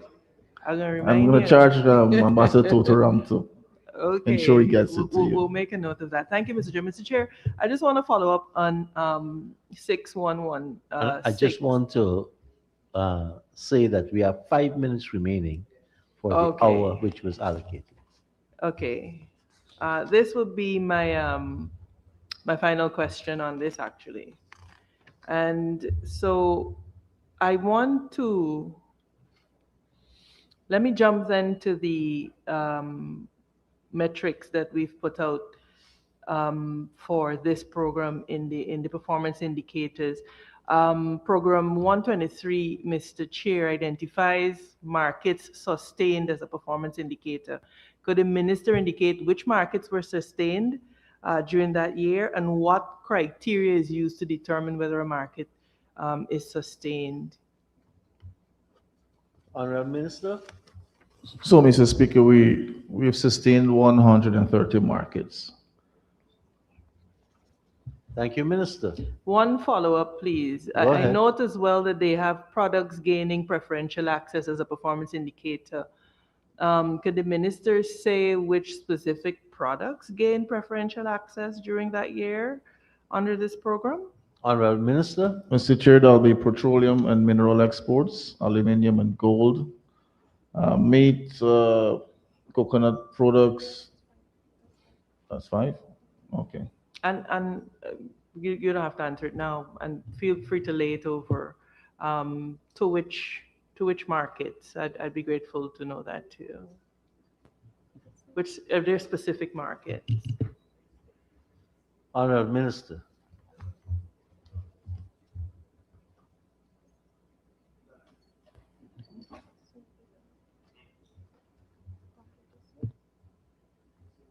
So, Mr. Speaker, this will be under the Caribbean Basin Initiative. Thank you, Minister. Honorable members, I now put the question that the sum stated for Agency 12, Program 123, Policy Development of Foreign Trade Policy, current expenditure stands part of the estimates. Those in favor say aye. Those against say no. Ayes have it. The sum stated now stands part of the estimates.